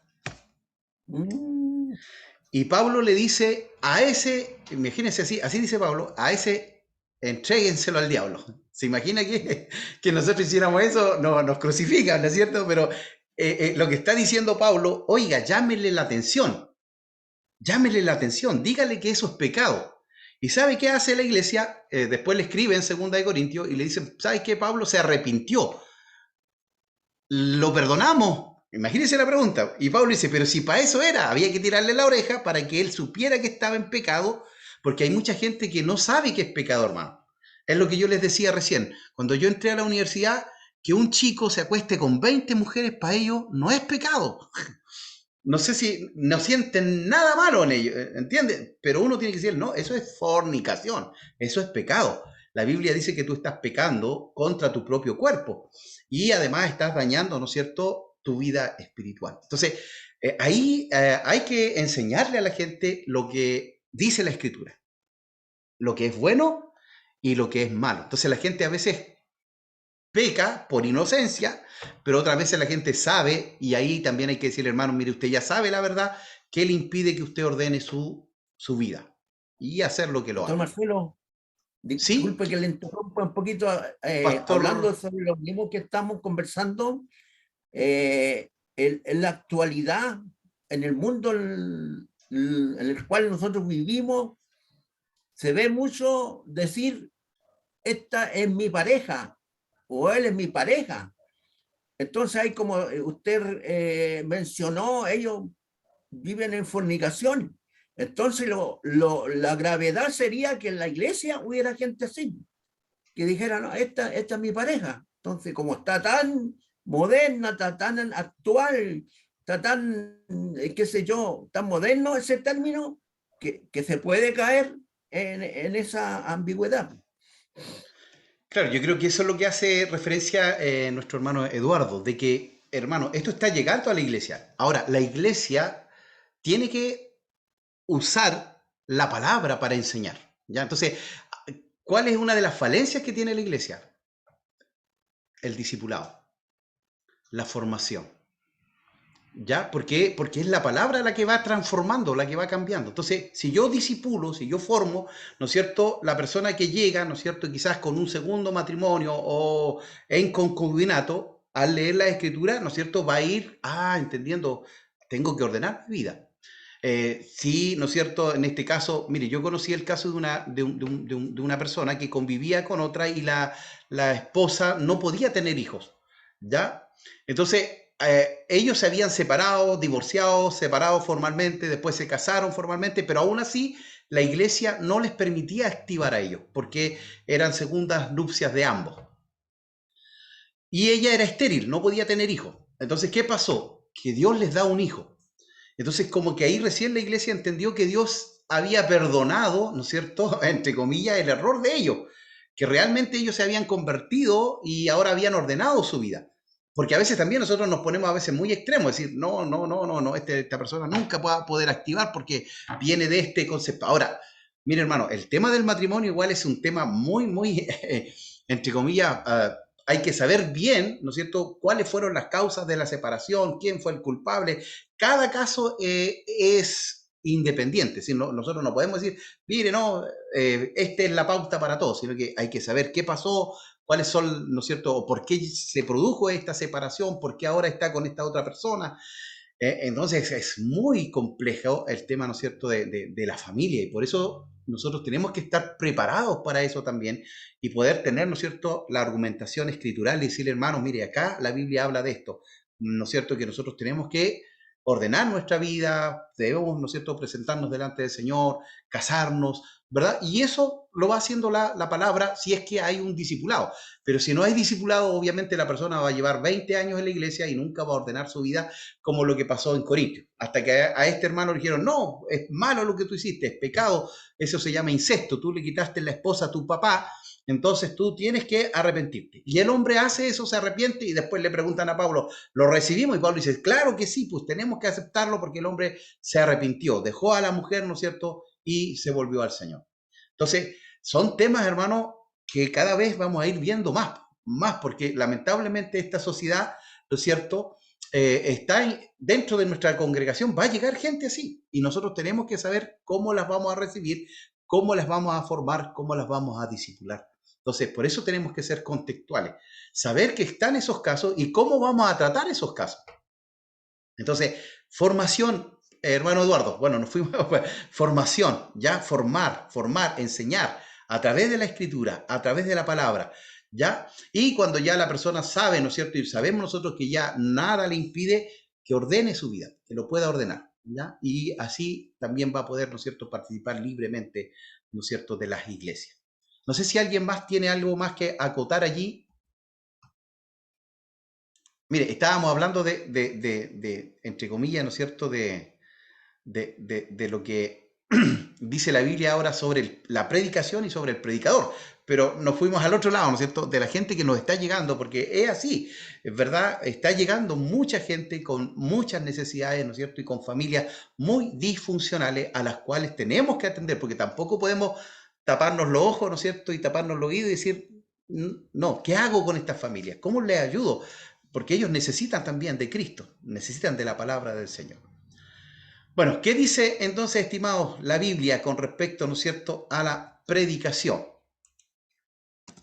Vamos allí. Dice, primero, la Biblia dice que la predicación es un gran encargo, una gran encomienda, ya es un gran mandato, ya te encarezco delante de Dios y de los hombres, ya que prediques la palabra, ya. Entonces, es una tremenda responsabilidad, ya predicar la palabra del Señor, ya. La Biblia dice que los ángeles quisieran predicar, pero no, Dios le dijo que es para nosotros. Entonces el apóstol le dice a Timoteo, te encargo esta gran responsabilidad, este gran deber. La Biblia dice, te encarezco, es un deber de mucho valor. Entonces, amados, es una tremenda responsabilidad, una gran bendición, pero también una gran responsabilidad. Ya Pablo llama como testigo frente a este encargo, ¿no es cierto? Te encarezco delante de Dios, ¿verdad? Y a Cristo, el Señor y juez, que da justo pago a nuestras acciones, ¿ya? Entonces, pone de testigo al Señor, ¿no es cierto?, Jesús, al Dios eterno, ¿no es cierto?, al Espíritu, para decirle a Timoteo, Timoteo, tienes que predicar la palabra. Entonces, hermanos queridos, es una tremenda responsabilidad que ustedes deben cumplir, que ustedes deben realizar. Ahora, ¿qué debemos predicar? ¿Ya? ¿Qué debemos predicar? Bueno, la demanda divina es absoluta, ¿ya? El tema de la proclamación no es antojo o deseo. Dios ya nos dijo qué es lo que debemos anunciar. Ya a esto, a la predicación, en el griego se le llama querigma, ¿ya? El querigma era la predicación, ¿ya? Era la predicación que tenían los apóstoles, ¿ya? Primero debemos predicar la palabra, la escritura, la Biblia, ¿ya? Eso es obvio, pero no está más decirlo, ¿no es cierto? Lo que nosotros predicamos es la palabra del Señor. ¿Ya cuándo debemos predicar? Bueno, la Biblia dice, ¿no es cierto?, que debemos hacerlo a tiempo y fuera de tiempo, ¿ya? Es decir, siempre debemos predicar la palabra del Señor. No solamente en los púlpitos, ya mire, esto es interesante, sino que también en el bus, en la fila del banco. Siempre es tiempo de anunciar el mensaje de felicidad en todo lugar. Y esto tiene que ver, ¿no es cierto?, con nuestra vida, con nuestras acciones, con nuestros hechos, ¿ya? Por eso el mensaje es importante, pero también el mensajero. Es decir, la calidad de vida que estoy llevando, ¿ya? ¿Soy un buen cristiano o no? ¿Tengo buen testimonio o no tengo buen testimonio? ¿Ya? Eso es importante también. Ahora, ¿cómo predicamos? Bueno, primero convence, ¿ya? Redarguye, ¿verdad? Después dice reprende, ya la palabra redarguye, ¿no es cierto? Es la que nos hace un llamado de atención, ¿verdad? Nos dice, mira, estás equivocando el camino, pero también nos confronta, ya nos reprende, ya. Por eso es importante, ¿verdad? Utilizar la escritura, ¿no es cierto? Completamente, ya. La palabra de Dios también nos confronta, Pastor, ¿sí? una consulta, mire, a mí una vez me dijeron que la predicación era para el gentil y la exhortación era para la iglesia. Y nosotros usamos la predicación como título cuando lo hacemos desde el púlpito. ¿Es tan así? Es que la predicación, en realidad, hermano Eduardo, en el original, el querigma es el mensaje hacia la misma iglesia. Y el evangelio ya tiene que ver con el gentil, con el que no conoce al Señor.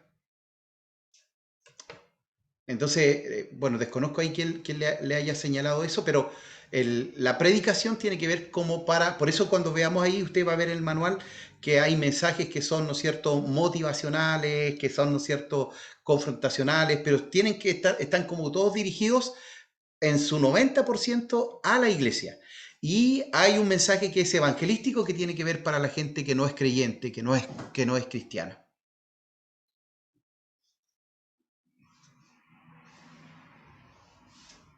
No sé si le quedó claro, Sí, hermano. pastor, gracias. No lo interrumpo más. No, no se preocupe, estamos para eso, así que interrumpan no más, ¿ya? Entonces, por eso igual convence, confronta, ya aconseja, ya que tiene que ver con esto, con la exhortación, ¿ya? Entonces, la prédica tiene muchas aristas, ¿no es cierto? Y por eso es un arte predicar, ¿ya? Es un arte predicar. Ahora, ¿por qué debemos predicar? Mire, primero hay falsas doctrinas, ya hay falsas enseñanzas. Entonces nosotros tenemos que enseñar la verdad, enseñar la escritura, ¿no es cierto? La doctrina adecuada. Hay falsos maestros, aparte de que hay falsas doctrinas, también hay falsos maestros, ¿no es cierto? Y nosotros debemos enseñar, nosotros debemos predicar la verdad de Dios. También hay muchas fábulas. Mire, a veces la iglesia o la gente conoce más de las fábulas que de la Biblia, ¿ya? Entonces, la manzana que se comió Adán y Eva, la Biblia no dice que fue una manzana, dice que fue un fruto, ¿no es cierto? La ballena que se tragó a Jonás, la Biblia no dice que fue una ballena, dice que fue un gran pez. Entonces, a veces nosotros repetimos, ¿no es cierto?, cosas, y por eso es tan importante, ¿no es cierto?, que prediquemos la escritura, ¿no es cierto?, completa, ¿ya? Toda la escritura es inspirada por Dios. Ahora, algunos conceptos que ustedes ya lo tenían igual ahí en el material, eso no lo vamos a ver porque está en el material, así que usted lo va a leer con más calma, ¿no es cierto?, lo que es la homilética, los principios para establecer, ¿no es cierto?, una buena predicación. Ya la predicación tiene que ver con este querigma, con este mensaje que nosotros entregamos a la iglesia. Sermón, mire, antes se usaba mucho la palabra sermón, pero el original de sermón es como un llamado de atención, es como tirar la oreja, y no siempre la predicación es un llamado de atención. A veces, ¿no es cierto?, nos exhorta, nos anima, nos motiva, ¿ya? Pero también otras veces nos llama la atención, ¿ya? Y por último, ¿no es cierto?, también el evangelio, que son las buenas nuevas, las buenas noticias, y esas tienen que ver nomás con la gente que no conoce al Señor, ¿no es cierto?, para que pueda recibir este mensaje de salvación. Ahora, todo esto son distintos, son diferentes, no son lo mismo, no son sinónimos. Por eso también cuando usted testifica, usted no está predicando, ¿ya? Testificar es cuando yo cuento mi testimonio, lo que Dios hizo conmigo, ¿ya? Siempre para mí la predicación tiene que ir acompañada con un texto bíblico, con un pasaje de la Escritura.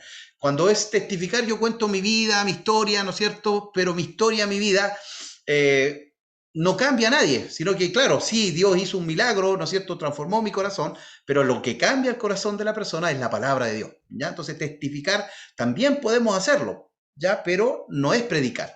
Testificar es contar, ¿no es cierto?, lo que Dios hizo en mi vida, ¿ya? Pero todo eso está ahí en su material, ¿ya? Para que usted lo pueda ir leyendo ya y, ¿no es cierto?, pueda ir resumiendo allí la instrucción, ¿no es cierto?, de esa tarea que vamos a tener. La preparación del predicador, ¿ya? Y aquí ya vamos, ¿no es cierto?, con las demandas para el predicador. Pero vamos a dar nuevamente unos minutitos libres ya hasta las 6, son 10 para las 6, para que podamos movernos, ¿no es cierto? Y yo también pueda moverme un poquitito, mi hermano. ¿Ya? Entonces a las 6 volvemos con la ayuda del Señor. Voy a poner en pausa la...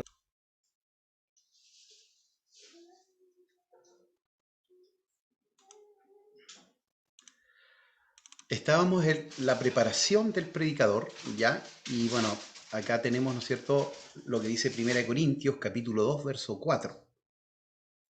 Ni mi palabra, ni mi predicación fue con palabras persuasivas de humana sabiduría, sino con demostración del Espíritu y de poder. Y aquí vemos, ¿no es cierto?, lo que comentábamos en algún momento, es decir, la vida espiritual, ¿no es cierto?, del predicador es muy importante, ¿ya? Es muy importante para que sea un mensaje, ¿no es cierto?, con gracia, con unción, con poder y con autoridad. Entonces el apóstol Pablo lo señalaba ahí, ¿no es cierto?, y decía que no era solamente, ¿no es cierto?, su predicación palabras huecas, vacías, sino que había autoridad, ¿no es cierto?, y también el Señor Jesús cuando enseñaba y predicaba también lo hacía con esa misma autoridad. Entonces es muy importante, ¿no es cierto?, la vida espiritual que nosotros tenemos, estimados hermanos, ya buscar al Señor, nuestro devocional diario, nuestra lectura, nuestro hábito, ¿no es cierto?, de leer la palabra, siempre, siempre, siempre debemos estar leyendo la Escritura, ¿verdad? Y también, ¿no es cierto?, lo que nos comentaba ahí nuestro hermano y pastor Héctor, ¿no es cierto?, que también no solo la Biblia, sino que también el diario, ¿no es cierto?, y ver lo que está pasando también a nuestro alrededor para tener también un mensaje, ¿no es cierto?, que sea contextual. Se me fue para atrás este.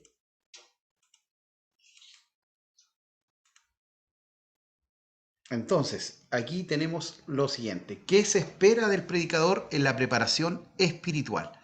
Bueno, primero es obvio, pero en realidad, hermanos, que tenga una experiencia personal de salvación. No puede haber un predicador que no haya tenido un encuentro con el Señor, ¿ya?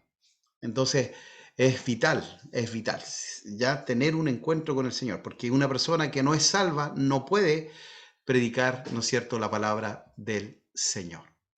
Segundo, bueno, aparte de haber conocido, ¿no es cierto?, un nuevo nacimiento, también tiene que tener una relación íntima de amor con el Señor Jesucristo, ¿ya? Que conozca a Dios, ¿ya? Conocer al Señor. Este es el mensaje, que te conozcan a ti, oh Dios, dice el mismo Señor Jesucristo, ¿ya? Entonces, tiene que haber, ¿no es cierto?, en el predicador una vida espiritual, ¿ya? Una vida espiritual. Lamentablemente a veces se imita, pero no se hacen estas disciplinas espirituales ya real.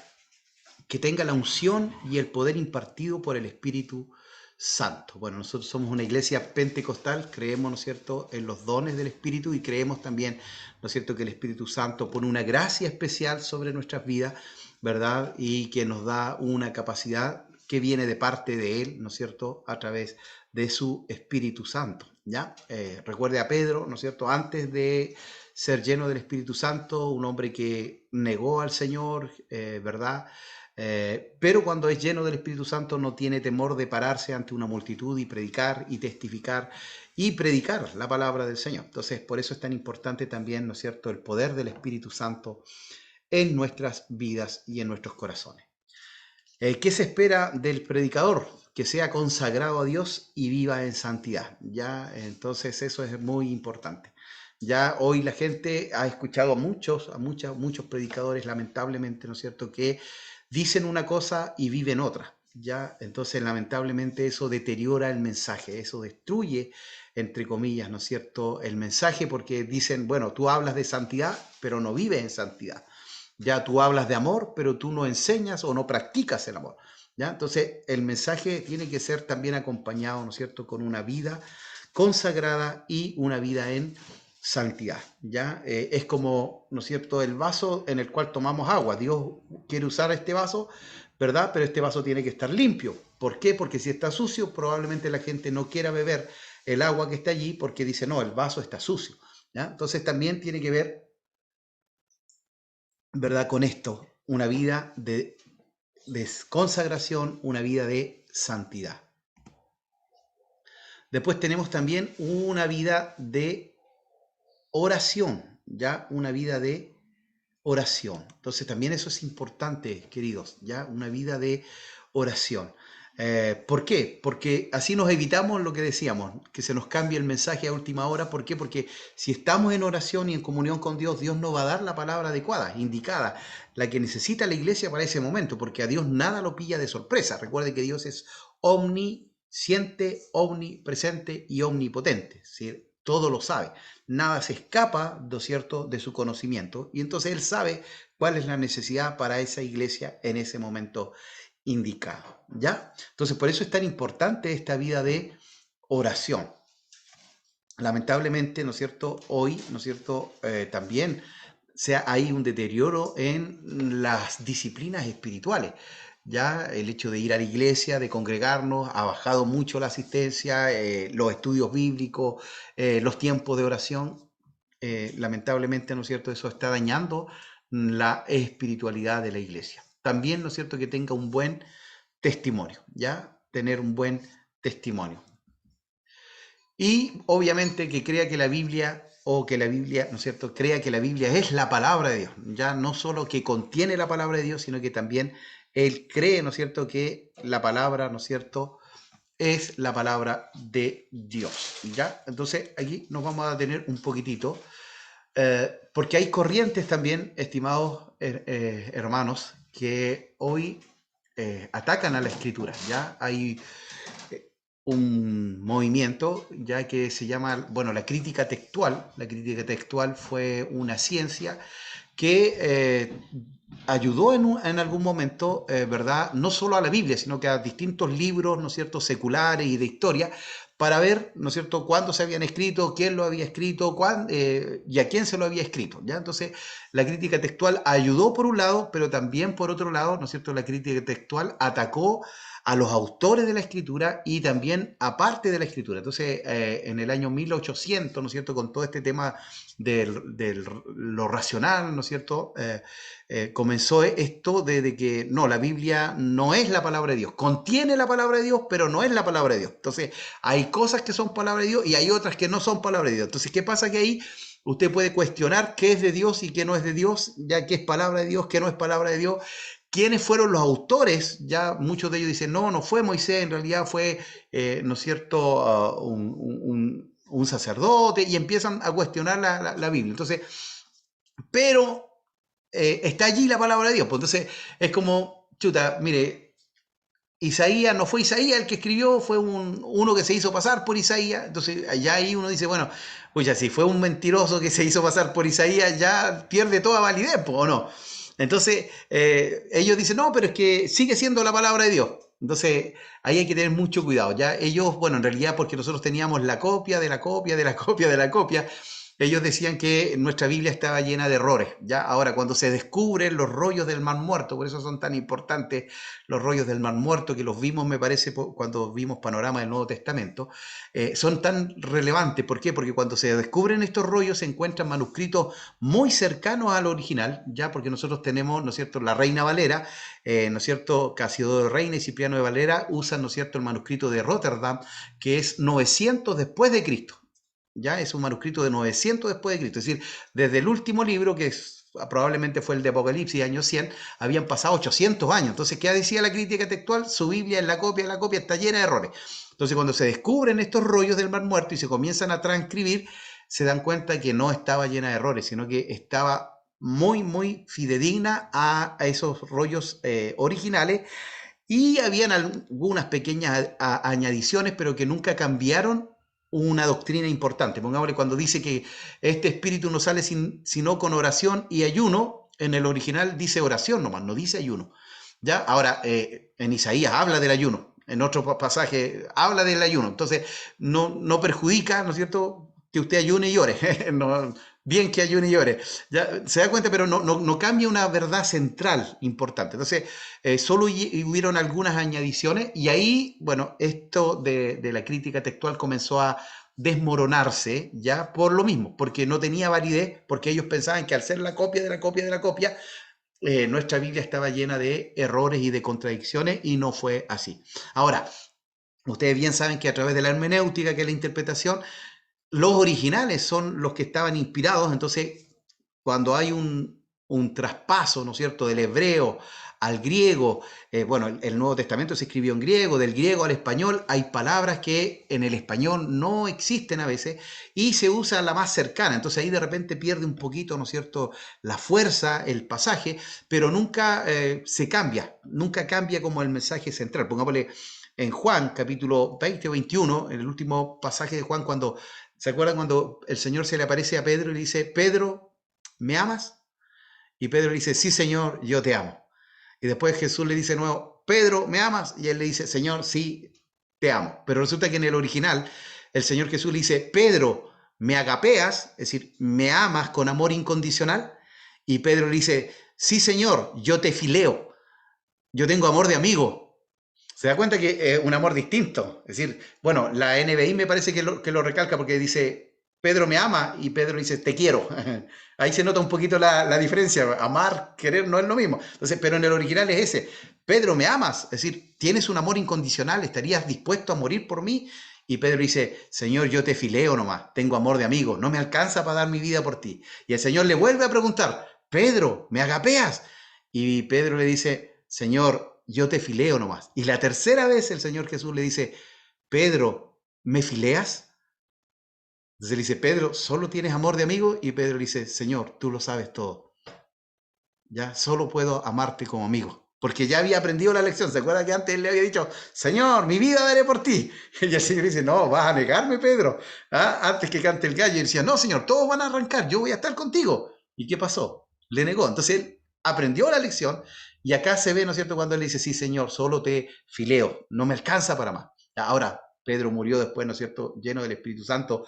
Él da su vida por Cristo. Dice la historia, ¿no es cierto?, que él murió crucificado y pidió morir con la cabeza hacia abajo porque no era digno de morir como su maestro. Entonces se da cuenta que, bueno, en el original, ¿no es cierto?, en el original a veces se pierde después cuando se traduce la fuerza a veces pero nunca se cambia una doctrina, ¿ya? Entonces, por eso es tan importante, ¿no es cierto?, que nosotros también conozcamos esto de la escritura, ¿ya? Entonces eso tenía que ver con, espérenme un poquitito aquí, con esto, ¿no es cierto?, el poder y la unción del Espíritu Santo, ¿ya? Vida de oración, tenga buen testimonio y crea que la Biblia es la palabra de Dios, porque lo peor es que alguien predique algo que no cree, ¿ya? Entonces yo tengo que ser un convencido de que la palabra de Dios es viva, es eficaz y es cortante como una espada de doble filo. Ahora, también se pide, ¿no es cierto?, esa era la preparación espiritual, también debe tener una preparación intelectual, ¿ya? ¿Qué se espera del predicador? Que conozca la Biblia y sea un eficaz estudiante de ella. Entonces, mis estimados hermanos, ustedes por lo menos ya debieran haber leído por lo menos unas 2 o 3 veces la Biblia de tapa a tapa. Por lo menos, ¿ya? Porque ustedes son predicadores de la palabra. Entonces, tienen que leer la Escritura de tapa a tapa, de Génesis a Apocalipsis, ¿ya? Conocer la Escritura, ¿no es cierto? Y estudiar la Escritura. Una cosa es leer, otra cosa es meditar, otra cosa, ¿no es cierto?, es estudiar, ¿ya? Cada vez es más profundo, ¿ya? Y bueno, obviamente también memorizar la palabra, ¿ya? Memorizarnos la palabra en nuestro corazón, ¿ya? Conocer lo que es la homilética y la hermenéutica. Ustedes están ahora en homilética, ya pasaron por la hermenéutica, que también después viene una hermenéutica avanzada, porque no es lo mismo interpretar la Biblia como interpretar algunos pasajes, ¿no es cierto?, poéticos con otros pasajes que son de ley o proféticos. También ahí hay otro tipo de hermenéutica, ¿ya? Y también utilizar material de consulta e investigación como diccionarios, comentarios, concordancias, manuales, enciclopedias y literatura en general. Bueno, yo les comentaba esto, cuando usted prepara un mensaje, un buen mensaje, son 15 o 16 horas mínimo de preparación, porque usted va al diccionario bíblico, va a un comentario bíblico, ¿no es cierto?, ve lo que está antes, lo que está después, el contexto, los pasajes paralelos, ¿verdad?, qué es lo que Dios quiere entregar a la iglesia, cuál es la necesidad, vamos a hacer un llamado o solamente vamos a orar por la gente. Todo eso tiene que ver con el mensaje, ¿ya? Entonces, por eso es tan importante que también usted, ¿no es cierto?, pueda invertir en buenos libros, ¿ya? En buenos libros, ¿no es cierto?, que también le ayuden en el conocimiento, ¿no es cierto?, de la Escritura. Conozca sus propias habilidades y capacidades también, ¿verdad? Saber, ¿no es cierto?, en qué soy bueno y en qué no soy bueno, y poder también utilizar, ¿no es cierto?, los dones de aquellos que están dentro de la congregación. Preparación intelectual, seguimos allí, ¿no es cierto?, ¿qué se espera del predicador? Que reconozca sus debilidades y sepa cómo superarlas, ¿ya? Entonces, chuta, ¿no? Yo tengo problemas para comunicar, busco, ¿no es cierto?, material, le pido al Espíritu Santo que me ayude para comunicar bien lo que Dios quiere entregar a la iglesia, ¿ya? Tenga el hábito de leer, bueno, el diario, ya, mire, así que ahí aparece, e informarse de la actualidad, qué está pasando en el mundo, para que podamos tener también una opinión acertada y también una opinión informada, ¿no es cierto?, de lo que está pasando. También esto es importante, usar bien la voz, porque cuando usted habla despacito, llama la atención. Pero también cuando usted habla fuerte, también llama la atención. Pero cuando usted habla parejo todo el rato, la gente comienza a quedarse dormida. ¿Se da cuenta? Entonces son cosas que también debemos aprender a utilizar como recursos dentro de la predicación, ¿ya? Entonces la pronunciación, la dicción. Bueno, yo acá tengo varios, ¿cómo se dice?, críticos en el buen sentido de la palabra, ¿ya? Es decir, pongámosle, mi hijo me dice, papá, hoy día estuvo buena tu prédica, pero pasó esto. O papá, esta vez, no sé, diste vueltas, no te entendí qué querías decirme. Entonces yo igual le digo, hijo, dime, ¿por qué? Porque uno no se ve, no sabe, a veces uno tiene una muletilla que repite. Yo tengo varias muletillas y uno no se da cuenta. Entonces él me dice, papá, esta palabra tú la dices mucho, ¿ya? Entonces tenéis que tratar de evitarla. Entonces necesitamos, hermano, uno de los ejercicios que usted va a tener que hacer es predicarse usted mismo ahí al espejo. Y ahí se va a dar cuenta de muletillas o cosas que usted hace que no se da cuenta, porque uno como no se está mirando, ¿no es cierto?, las realiza, y a veces son cosas que van dañando a la predicación. Entonces, queridos hermanos, íbamos aquí, ¿no es cierto?, en que podamos hacer buen uso de la dicción igual, ¿verdad? Nosotros, hermanos, somos, entre comillas, voy a decirlo así, no con arrogancia, figuras públicas. Entonces tenemos que hablar bien, ya la gente tiene que entendernos. Y mire, yo le voy a enseñar algo importante. Cuando usted predique, usted tiene que predicar como para un niño, ¿ya? Que si un niño le entiende, usted quédese feliz, porque si un niño le entendió su mensaje, todos los hermanos le entendieron.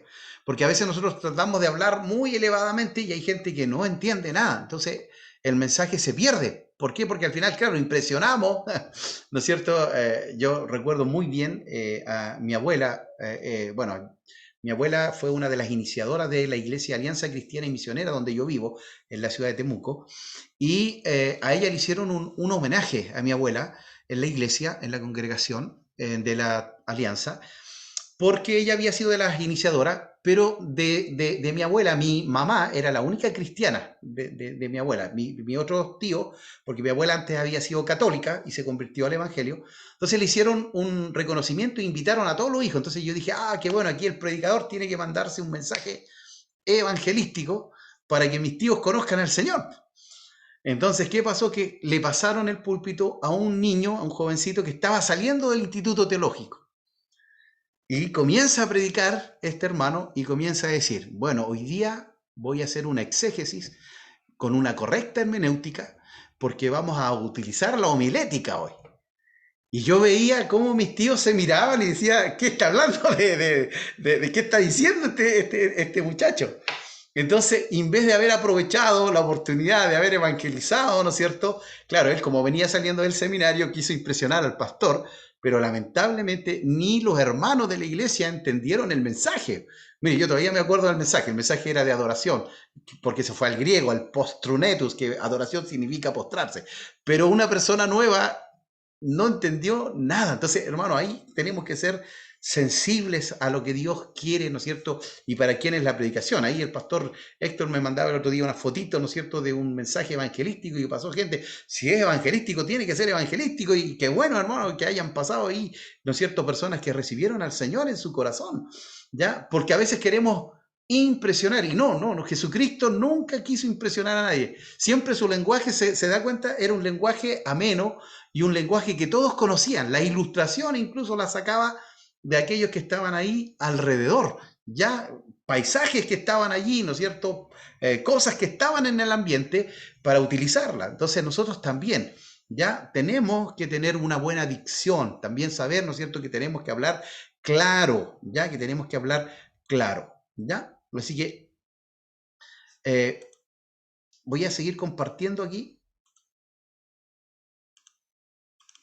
Entonces, haga buen uso de su voz, ya, también eso es importante, podemos nosotros, ¿verdad?, jugar con el tono de la voz, un poco más suave, un poco más fuerte, eso también va llamando la atención, que no sea, ¿no es cierto?, parejo, porque eso también hace que la gente, ¿no es cierto?, se distraiga.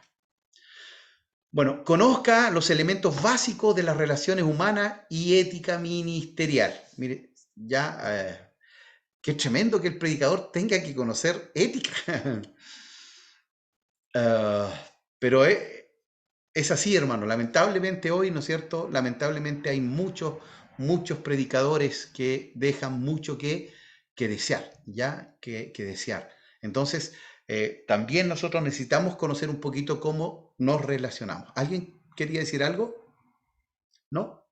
Parece que me había entrado como un...